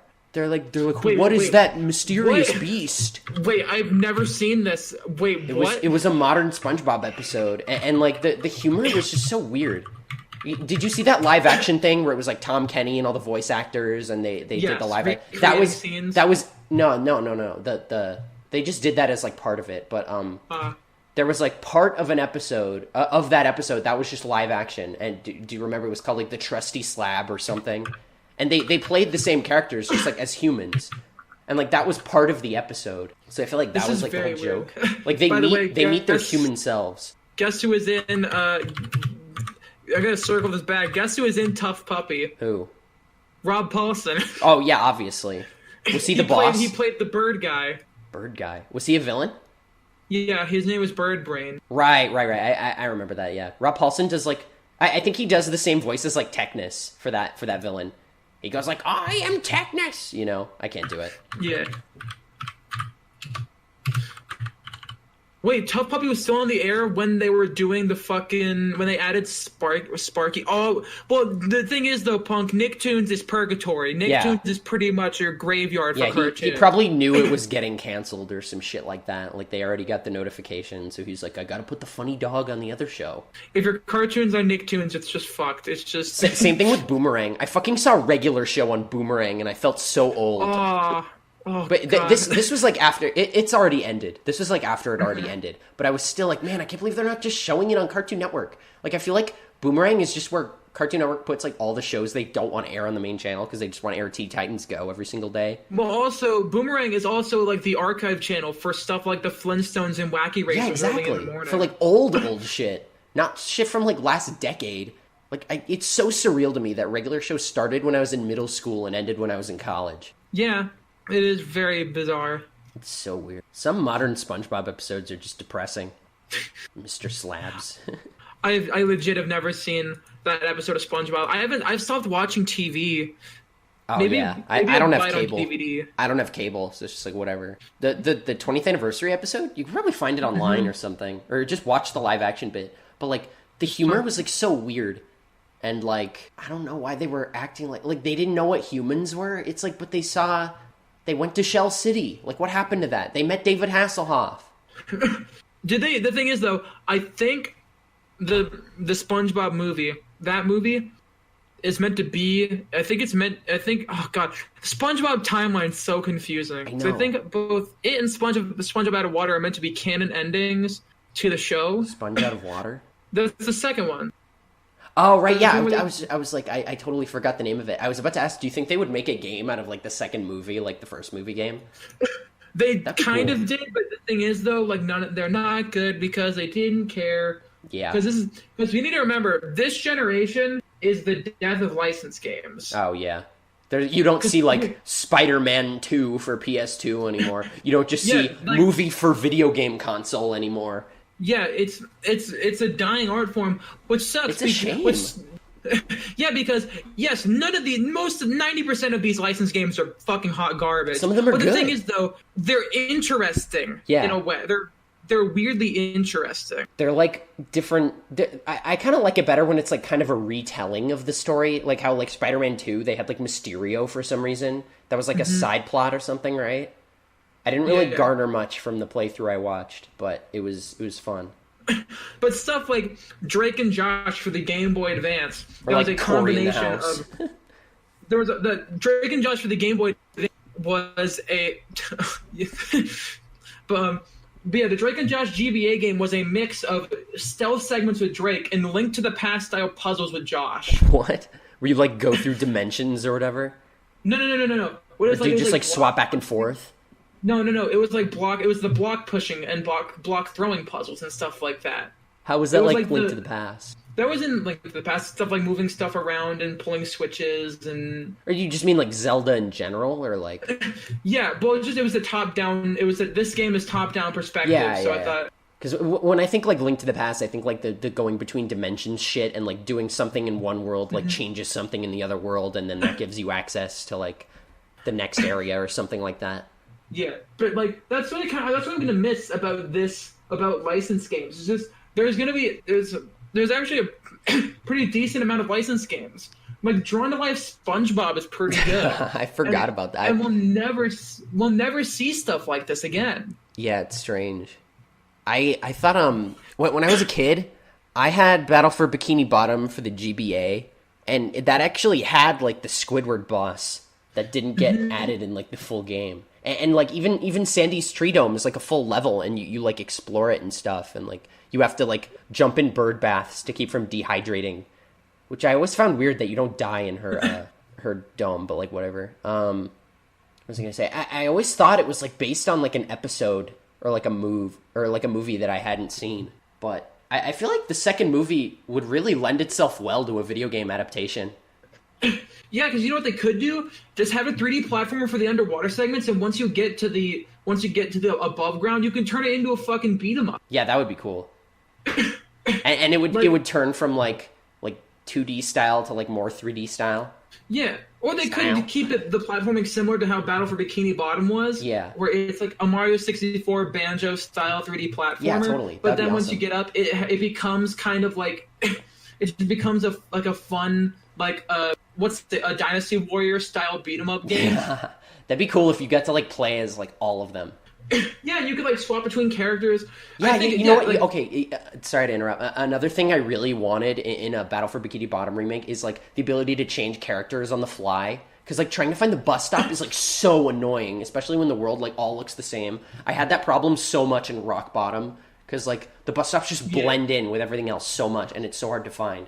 So instead of just making them easier to see, they could literally just make like R1, like swap characters like anytime, and it'd be so good. But I feel like having like, if they did make a movie game out of the second movie, since you know how like they all became superheroes and we already play as like SpongeBob, Patrick, Sandy, if you could play as like Mr. Krabs and like Plankton and like use their powers and stuff, it'd be pretty cool. Yeah, and if like Squidward. Yeah, and if like all of them had like their own segments where you could like play as them and like utilize their powers or something, I still think like their powers would lend well to like 3D platforming segments where like it'd be really cool for you to do that. And I feel like in Battle for Bikini Bottom, like Squidward was probably planned to be like played as like really early, because he's like always with you when you fight the bosses, and he's like in all the cutscenes. But it's just that, you know... and there was even going to be a Squidward boss, so it feels like he was going to be playable, and they just never, like, I wonder what they could have had for Squidward. I feel like they could have made him be the one that, like, swings along, like, with his tentacles or something, but something I thought of which would be cool is, like, if there were, like, grappling hook? If there were, like, little slingshot posts, and if Squidward could, like, shoot himself with his tentacles, like, across, like, a gap or something. Or he could probably... have a hook shot! Yeah, totally. He could also probably have, like, an ink attack or something like that. Mm-hmm. Or like an ink projectile? Basic, yeah, like a bubble. Kind of like SpongeBob's, but like, I don't know. Except more accurate? Yeah, or maybe it goes like straight up or something. I don't know. Or maybe you can like, I don't know, dude. SpongeBob is like the only one who gets like more moves as the game goes on. Like all the other ones just have like... Yeah, I feel like it'd be cool if like different characters got different moves and stuff. But I feel like since SpongeBob is like... No, I'm thinking more so they expand they expand the existing levels. Yeah, totally. That would be cool. Like SpongeBob. Oh, dude! At Gamescom in Germany, there's going to be gameplay of Battle for Bikini Bottom Rehydrated. I heard that's going to be cool. I hope they like tell people what they're adding. Is it going to be like playable, or are they just showing a trailer or something? It's going to be playable. It's going to be actual gameplay. Oh shit! Okay, that's pretty dope. Wait, is there? I'm hoping that there's going to be like I'm hoping there allows specific influencers and stuff to allow them to have direct feed gameplay. Yeah. Probably to record it, and probably Shift, the guy who's like really big on speedrunning the game. Yeah, that's where I learned about that from. Yeah, I think he's going to Gamescom because he's the speedrunning guy. Yeah, he's literally like the only person who really runs that game. I don't want to say that because I would like discredit like a bunch of other people who probably run the game, but he's like the main... Battle for Bikini Bottom has a pretty active fan base. Yeah, he's like the face of the speedrunning community, I guess. Because he's always like trying to run it, even though it's really unoptimized, apparently. The tricks in that game are insane.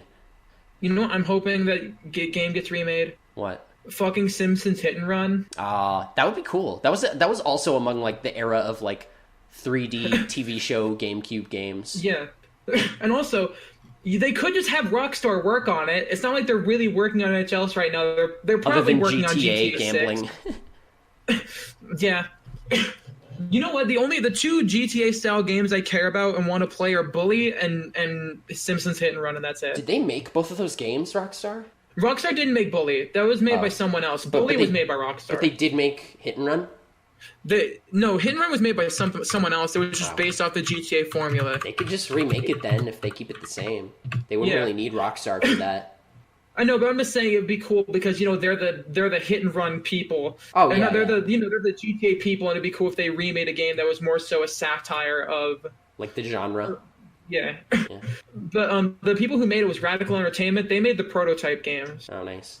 It would have been cool if they remade both Battle for Bikini Bottom and the movie game and had them in like a bundle, like Crash Bandicoot or like Spyro. Yeah, I really like the idea of like remaking an entire like series so people can like experience them for the first time or like re-experience them since their childhood. Since like some people probably never played those games as a kid and want to try them out, and it's probably like the best definitive version of the game. Yeah, or like people who played it when they were a kid and they played the remake and they're like, this is how I imagined it when I was a kid. It's like, that's what's cool about it. Yeah. It's the same with like the Mario and Luigi remakes where it's like, it's hard for me to say like which is definitive for at least Bowser's Inside Story. I feel like Superstar Saga, if you played it and you've already played it, you can enjoy it. But if it's like your first playthrough, you're going to be putting up with a lot of bullshit. and you're not going to If you're enjoy playing it. the GPA version. Yeah. You're like, first time I played that game, I died a lot. I died so much because I didn't know how the fucking bosses worked. I didn't know how the moves worked. And then, like, once you get the mush badge and you finally figured out how to do the bros attacks, they're just completely broken. So it's really easy to just, like, I don't know, just, like, lose interest, I guess, in the game overall. But I feel like the remake does some good things. It puts, like, the map on the bottom screen, because those worlds get, like, confusing as hell. So you can actually just look at the map wherever you are, which was in every Mario and Luigi game after that, because dual screen. I genuinely don't get a lot of the vitriol that the Bowser's Inside Story remake has. I can kind of understand why, because, like, Superstar Saga is, like, an older game, so it's, like, a lot more outdated than, like, Inside Story. Because, like, a lot of people were like, I can it give doesn't some really of the need a remake. criticisms. Yeah, it's just, like, a cult classic. I don't think it's, like... I don't think it's soulless. I think it's definitely a budget title. And they were like, okay, we can make one more of these, and then we're done. And also... Bowser's Inside Story takes more advantage of the touchscreen than Partners in Time does, so it makes more sense for them to remake it. Yeah, Partners in Time. Though, yeah, wasn't that a very early DS game? Partners in Time. Yeah, but I also could argue that Partners in Time would have benefited more from a remake because it has a lot of problems. Yeah, it is a lot older. I still find it enjoyable. People just didn't like the bros attack thing because having like a BP for every single bro would have just gotten like confusing. Like I think that's the reason why they did that. Mm-hmm. So you didn't have to like constantly be healing like a bunch of different stats, or just like just so you can heal HP and that's it. But Superstar Saga, they also added like the moves on the bottom screen that you could just tap a move and like it'll just put you in the position to use it, which is pretty good. Yeah, I found myself not really using it as much because it's just like you got to switch and then you got to hit it and then you got to go back. I don't know. I never found myself using it that much just because like. I don't know why. I got used to the Game Boy controls after a while, but for some reason with the remake, I just never did. I don't know why. And like they rebalanced the bros attacks to be like actually to like make sense, like the BP costage. Whereas like in the original, like every BP attack is like literally 3 or 4, and you'll have like 50. Nintendo, if you're hearing this, please remake the Paper Mario games. Oh yeah, show people like. It'll finally give fans the opportunity to show that they actually care about the original Paper Mario formula. Yeah, because you know what I saw someone did? Someone, like, did a really cool render of what Thousand Year Door would look like with color splashes art style, and it looked awesome. That was awesome, yeah. And it still had, like, the papery, like, everything made of, like, construction, like, arts and crafts and stuff, which I think is cool. And Mario still had the white outline around him. Yeah, like it doesn't necessarily have to be like the gimmick of the game, because the whole thing with Paper Mario is just the art style, and they're like cheeky with the art style, like, oh, he can fold into a paper airplane. Yeah, it's funny. Like, and the main reason that they really did it was because the N64. It was really the best way of excusing the low poly graphics. Yeah, Paper Mario is the best aging Nintendo 64 game, and I have no qualms saying that at all. Oh yeah, like it has its problems, but yeah, it definitely holds up the best, I think, out of a lot of N64 games. It and like Mischief Makers are like the two best looking N64 games. Oh yeah, because Mischief Makers is just a 2D game, so like it doesn't really have to worry about much because it's just a 2D game. I don't think I've ever seen that actually. It's a very popular 2D platformer. It has a very big cult following, and it was one of the very few systems that took advantage of all the buttons on the N64 controller. The Zelda games were pretty good about that too. Yeah, like using the C buttons and the shoulder button. Not so much the D-pad, but you know. Like why did they make the controller that way? It's so weird. Listen, the N64 controller was the first controller designed for 3D games. They were like, wait, maybe we should put it so you don't have to hold it lopsided. They were like, no, idiot. No, the thing is, though, I think I think it was just they were trying to think what would be comfortable, what could we use that could be multi-fitted for a lot of ways. Because this is before DualShock. They released a DualShock controller for the PS1 after the N64 controller. So, like, I get where they were coming from. It very much, I think it makes sense the way it was designed. Oh, was the DualShock like the first twin-stick game controller? Yeah, it was made after the N64 controller with its analog stick. So it was the N64 controller was literally the first controller designed to control video games in 3D. Yeah, Crash Bandicoot was big on that. Movement. Even though Crash Bandicoot doesn't really have a focus on, like, 360 movement. It's just, like, you can move to the sides if you need to. But it is very, like, linear in terms of, like, gameplay. Like, you're not running around and jumping all over the place like fucking Mario. You're just kind of, like, going through. I would like to see a more, like, open-ended Crash game. Well, didn't they do that for, like, Wii? Like, Twinsanity was pretty open. That was on the GameCube. And then they had those, like, weird Wii spin-offs, I think. Just saying, if it was 1995, you were a middle-aged Japanese man, and you were told you need to make a controller that's used for 3D games, a concept that literally barely existed. The closest thing was Star Fox and games on PC, and you were like, "Oh, okay." I would probably be like, "Oh, you need to move in 360 directions, so let's have a controller that goes in 360 directions." Yeah, it's just a very hard thing to grasp. Oh, I get that. Yeah, yeah. So was the N64 controller. Oh my god, you got him, dude! Best joke 2 hours into the podcast. If you upload this to YouTube or whatever, that's how you have to title it. Sure. What? Hard to grasp. Hard to grasp. God. Okay. Okay. One other thing: the Bowser's Inside Story remake. One change that they made, which I like, literally just don't get at all. You know how like you switch between action commands with like L and R. Mm-hmm. In the original game, when you first get like the hammer, you only switch between like jump and hammer. So like pressing R just goes back and forth. But when you finally get the spin jump, it's added on at the end, and it goes from like left to right. You know, because right like cycles right through the moves. So pressing R in the original would go jump, hammer, spin jump, and then back to jump. But for some reason in the remake, they made R the one that goes backwards and L the one that goes like left to right. It's so weird. I don't know why they did. Like every time it threw me off. I tried getting used to it. I just could not. I only use the L button in both the original and in the remake. I'm just right-handed, so I'm always just like, because I move with my left thumb, and I would like switch the moves with the right button. Like it makes sense. It's intuitive because you press R and then you press A or B to do whatever, you know. So I'm just like, it just always threw me off, and I just could not get used to it. One thing I did think was Toby cool. Fox is doing right now? Probably in the basement eating ramen or something. But and he's possibly working on fucking Deltarune Chapter 2. Probably. Chapter Twop. I think he's going to wait on releasing other chapters until the game is finished. Oh yeah, I think he's just working on finishing the game right now. I don't think he's gonna release it in like parts from now on. I think the Chapter 1 was just like a teaser, and now he's just gonna finish the game, and in like 2022 or some shit like that, we'll be playing Deltarune. Yeah. Deltarune demo was so fucking awesome. Yeah, it was pretty cool that they just like released it as like a full game. Yeah, and I just binged the whole thing. I was just like, oh god, I have to play this. Yeah, I played it in like 2 nights. And then, bro, Jevil, like, I argue Jevil is harder than Sans, but also I beat him way faster than I beat Sans. There's just a lot more to the fight, because like the RPG mechanics and like Deltarune, they lend themselves more to like flexibility. Whereas like, oh, you're actually dealing with a party, and you actually have to like avoid attacks, and avoiding attacks also kills them.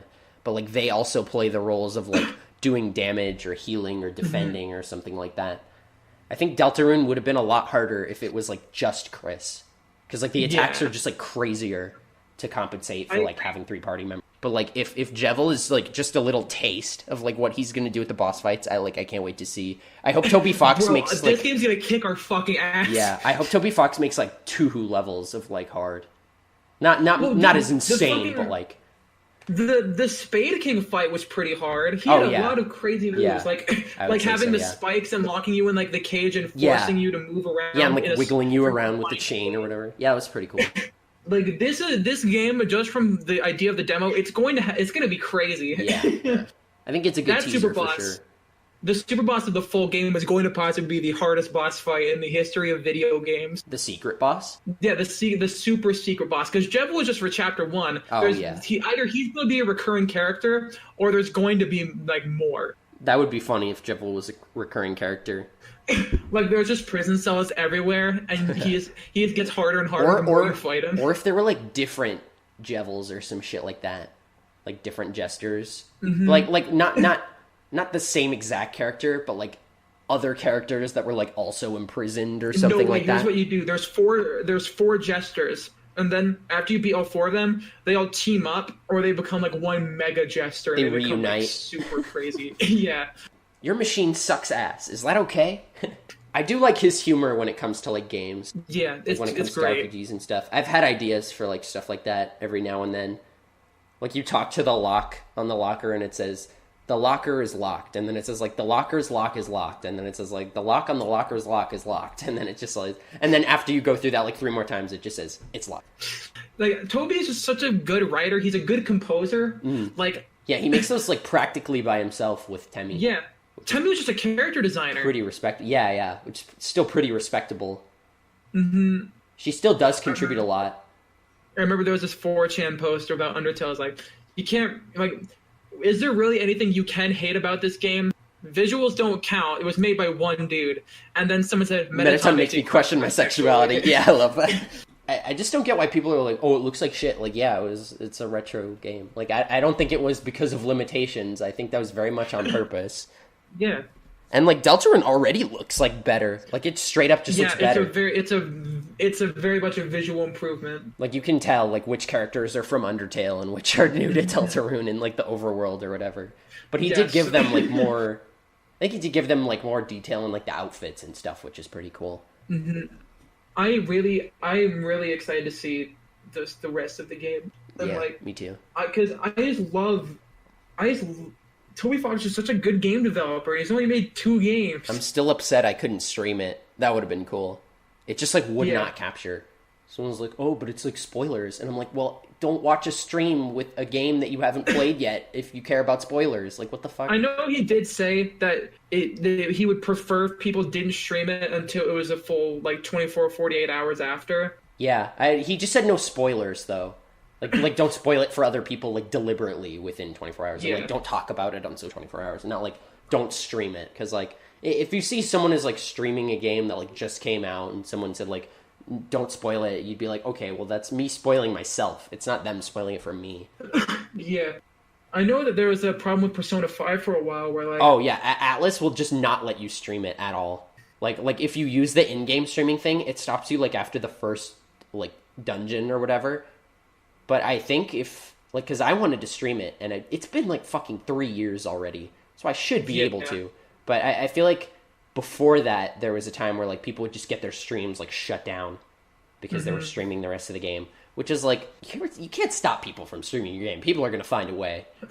Yeah, and also, it's just fucking stupid to put that limitation on people in the first place. Yeah, it's literally free, like, marketing. It's free exposure. Like, people are going to see the stream and be like, wow, this game looks fun. Even though I've been spoiled on some of the story, I would still like to play it for myself and find out what awaits, you know? Shit like that. Mm-hmm. I don't get why people think... I really... With my birthday coming up, I think I only really want, like, one thing. What is it? I really want the Ace Attorney trilogy. Oh, boy. I really fucking want How the much Ace Attorney isn't it on the eShop? It's $30 on anything right now. Okay. But, like, the thing is, though, the reason why is because I remember on my old iPhone, I downloaded the demo for the Ace Attorney trilogy. And I played... Funny. It was the first How long 2 ago cases. was that? It was when I had my iPhone 6 Plus, so it was a long-ass time ago. Jesus. And I played it. It feels weird that the iPhone 6 is, like, considered old now. Because, like, that's the one my mom got. 2014, 2015. That is so weird. That's, like, the one my mom had. Not that I'm, like, using my mom as a frame of reference for, like, what's up to date, but, like... I played the first 2 cases because that was all there was left. You had to pay for the rest of the game. But it was just... I genuinely loved playing it. Yeah, it seems fun. It's so cool. Definitely and I want to get it charming. on my Switch. Yeah. eShop? Most likely. Yeah. I don't want to import a Japanese physical release. Yeah, even though it's not region locked anymore. I know, but still, it's just I don't want to have to import it from Japan. Yeah, that's a lot of money. Just to play the game. And a lot of waiting, for sure. Honestly, I'm probably going to just move to digital mostly for my Switch, because, yeah, I could lose it, but I'm pretty responsible with my handhelds. I think I'll be fine. Oh, yeah, I keep all my Switch games in my case, and I don't let them go anywhere. Well, this has been fun. Is there anything else you want to talk about for a little bit? It's been like 2 hours. Why does the Sonic Colors theme song slap so hard? It's really good. Okay, you know, I would love to see another, like, Sonic Colors game. Yeah. Sonic Colors 2, like, please. I just want another... If they make the theme song as good as the original, like... Sonic Colors I was fucking nuts about when I was a kid. I beat 100% the Wii version and the DS version.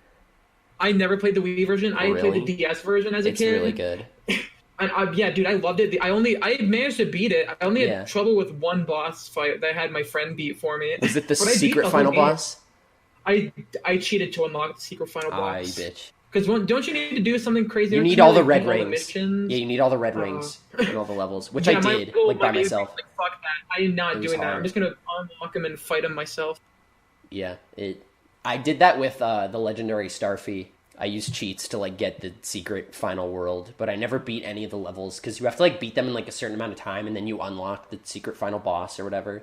I wish they'd make another Starfy game. Those games are so fun. I wonder if there's fan translation patches for the GBA games. That'd be cool. Or if they release them as like a trilogy on a certain modern Nintendo console. With an English translation like they did with Trials of Mana. 'Cause, you know, it was the first time it ever got an official release. Didn't they remake like the game and like also re-release the original? Yes. That's fucking nuts. I know. They would even consider the thing that. Is, though, they already remade Secret of Mana, and that remake kind of was divisive, but it was still a 3D remake of it. Yeah, I heard about that. I think a Secret of Mana works with a Super Nintendo multi-tap, and you can play 3 players. Oh yeah, you're able to like. Oh yeah, how does that even work? Because like all the party members, you could like play as them, right? Yeah. In the original, and you can I think it's max 3 players, how does that which is even weird. work? You just plug in the Super Nintendo multi-tap, plug in your controllers, and then... Does it add like more controller slots or something? Yeah, I see. That's what multi-taps were like. I gotcha. It adds more. I've never seen one before. Like the NES had one. The Super Nintendo had like 5 different variations of them. I never knew about and that. then it was when like, and then it was the Nintendo 64 was the first one to have 4-player controller slots built in. Yeah, Sony didn't. yeah. Sony never had a physical 4 controller ports on any of their systems. You had to buy a multi-tap for Jesus. it for the PS1 and PS2. Imagine like only having one controller slot, and then if you want 2, you have to buy 1, and if you want 3, you have to buy another, and if you want 4, you have to buy a third one. That'd be fucked up. I could see someone doing that. Some company. Oh no! Wait, the fucking the 3DO did that. Except there was one controller port, but the second controller port was on the controller. The what? The 3DO. I don't remember that. What is that? Basically, the 3DO was like this game system that was released at different versions of it. One released by Panasonic. Like it was released by like different DVD player manufacturers and stuff like that. But basically, its whole gimmick was like, oh, it can play all these mature FMV games, and it was advertised as the console for grown-ups. But the problem was, it was $600 when the Super Nintendo was $199, and the Sega Genesis was also like $199. That's how you lose So- all your competition. Yeah, and it got a price drop to $349, which was still more expensive than the Super Nintendo or Sega Genesis. It's still more than half. Yeah, the only good thing about it has, like, for all the multi-platform FMV games that released on it and the Sega CD, it has the better versions of them. Ooh. But like, if you're gonna play Night Trap, you might as well just play the fucking On the Genesis. no, with your like the one that just the re-release that came out. Oh. Because you remember the Scott DeWaz when he did his episode on it. I don't think I saw was the that version one. he was playing. But basically, it got like a re-release of what they did was they took all of the highest quality footage they could find for each scene, uncompressed, and like it was like, and then they added, because there was a lot of ports of Night Trap, so they had like that you could get the different UIs of all the different versions of it. That's and pretty cool. like. Yeah, it's the best version of a bad game. Oh yeah. You know what I was thinking of? Okay, I thought it was like an old console, but I feel like I remember there being like a console where you like plug one controller into the other in order to have 2-player instead of plugging both of them directly into the console. I think I'm just thinking of like the Wii classic controller where you like plug it into a Wiimote. Yeah, it was either the 3DO or the CDI that did what I was talking about, of having the one hard controller port and then having the second one be on the controller, Yeah. which is absolutely stupid. Yeah. Then that could. I mean, it makes easily sense damage because the they're controller. sitting right next to you, so like they may as well just have shorter cable, shorter everything. No, the thing is though, what if someone gets angry and throws their goddamn controller? Well, they don't do that then. Get better friends who don't throw your belongings. or their own. Even like Smash players, they wait till their controller is unplugged to like throw it on the ground, or like they just like angrily twirl up the controller cord and then just like walk away. But I'm just saying, having to connect a controller to another one just sounds like a good way of getting one controller damage. Oh yeah, absolutely. Someone would throw theirs and then the other one would go flying. They literally had to invent the Wii strap. Because I guess during, like, the entire development of the Wii, they never considered that someone might accidentally throw their Wiimote out of their sweaty hands and into the TV. I mean, it makes sense. You're playing bowling. You're pretty much doing an underhanded throw. Well, then there's baseball and golf. Those are both, like, towards the TV. They could easily... And tennis. They could easily, like, fly out of your hand. Even still with bowling, it could still go, like, flying if you're trying to get, like, a good swing in there or some shit like that. It really... The Wii is quite possibly one of humanity's peaks. The Wii U sure is a console of Nintendo. The Wii U is good. They should have called it something else. They really should have called it something else. Yeah. Anything else. They were just trying to capitalize on the popularity of the Wii. They're like, oh, people will see Wii in the name and then they'll buy it. But it just then does people not. thought it was an accessory. It could have been an accessory. They could have just come out with like a slightly enhanced Wii with like a better UI, and then just have like the gamepad work like a Wiimote and also like a touchscreen. You know what they also? You know what they? Okay, I have a prediction, and I'm going. This is something I will die by. You going out on a limb. Wii U games are going to be. The Wii U is going to be seen as the next fucking. It's going to be seen as the next Dreamcast or the next GameCube. Like a console that did not sell well at all, but everyone loves it during like its 20 prime. years later. But yeah, it has a bunch of good games on it, and like people are already saying like the Wii U is already outdated because like Splatoon 2, Mario Maker 2, Mario Odyssey, Breath of the Wild. But then there's shit like the thing is, though, 3D World, which hasn't been ported and likely won't. There was also Captain Toad has its own 3D World exclusive levels on the Wii U. Which aren't on the Switch version. They are or aren't. It's just cheaper on the Wii U. Yeah, that is pretty funny.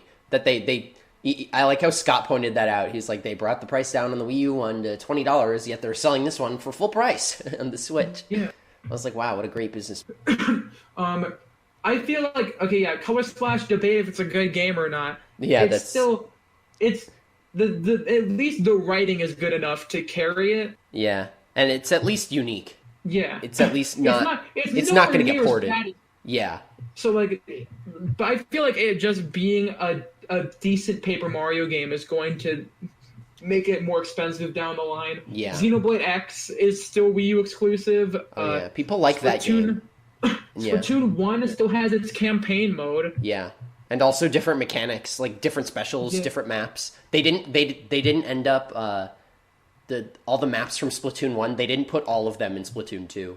There's still some Splatoon 1 exclusive maps. There's also Wii Party U, which is the closest thing to a good Mario Party game. Nintendo Land. Nintendo Land too. Game & Wario, was that good? I feel like I remember people thought it was good, and then I heard someone say it was bad, and I was like, Game & Wario was good from what I heard. It just was like for the mini games, basically. Yeah. What else is even Virtual Console? Yeah. Some of the best games on Wii U aren't even Wii U games. One of my friends legitimately has gone on a Wii U Virtual Console shopping spree and has bought pretty much almost every game. I think you told me about that, yeah. When it's shutting, they should really just put everything on sale, honestly, on the Wii U. That would be the best way of getting money. I've already said this. When they announced that the Wii U Virtual Console and eShop are shutting down, I'm going to import a Japanese Wii U solely to buy the only official re-release Mother 3 will ever have. Yeah. Because, god damn it, I want to support eToy. And I want to at least own an official release of it. Yeah, that would be nice. That would have been a good way of, like... It was originally on the GBA, right? Yes, okay. It was a GBA game. I was going to say, that'd be a good way of selling, like, a GBA classic... Just being like Mother 3. But everyone is like, Nintendo wouldn't do it nowadays. Like, the themes in the game are like too mature, and like, the fan translation already handled it. And Nintendo is like really concerned about their image now, even though they're having like Senran Kagura and like all these like titty games on the Switch. Yeah. And all these like violent games. So I feel like there's no reason why they shouldn't be able to do it.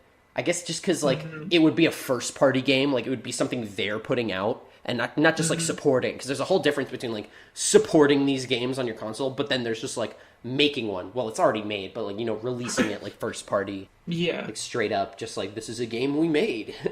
It wasn't even really them who made it. It was fucking. It was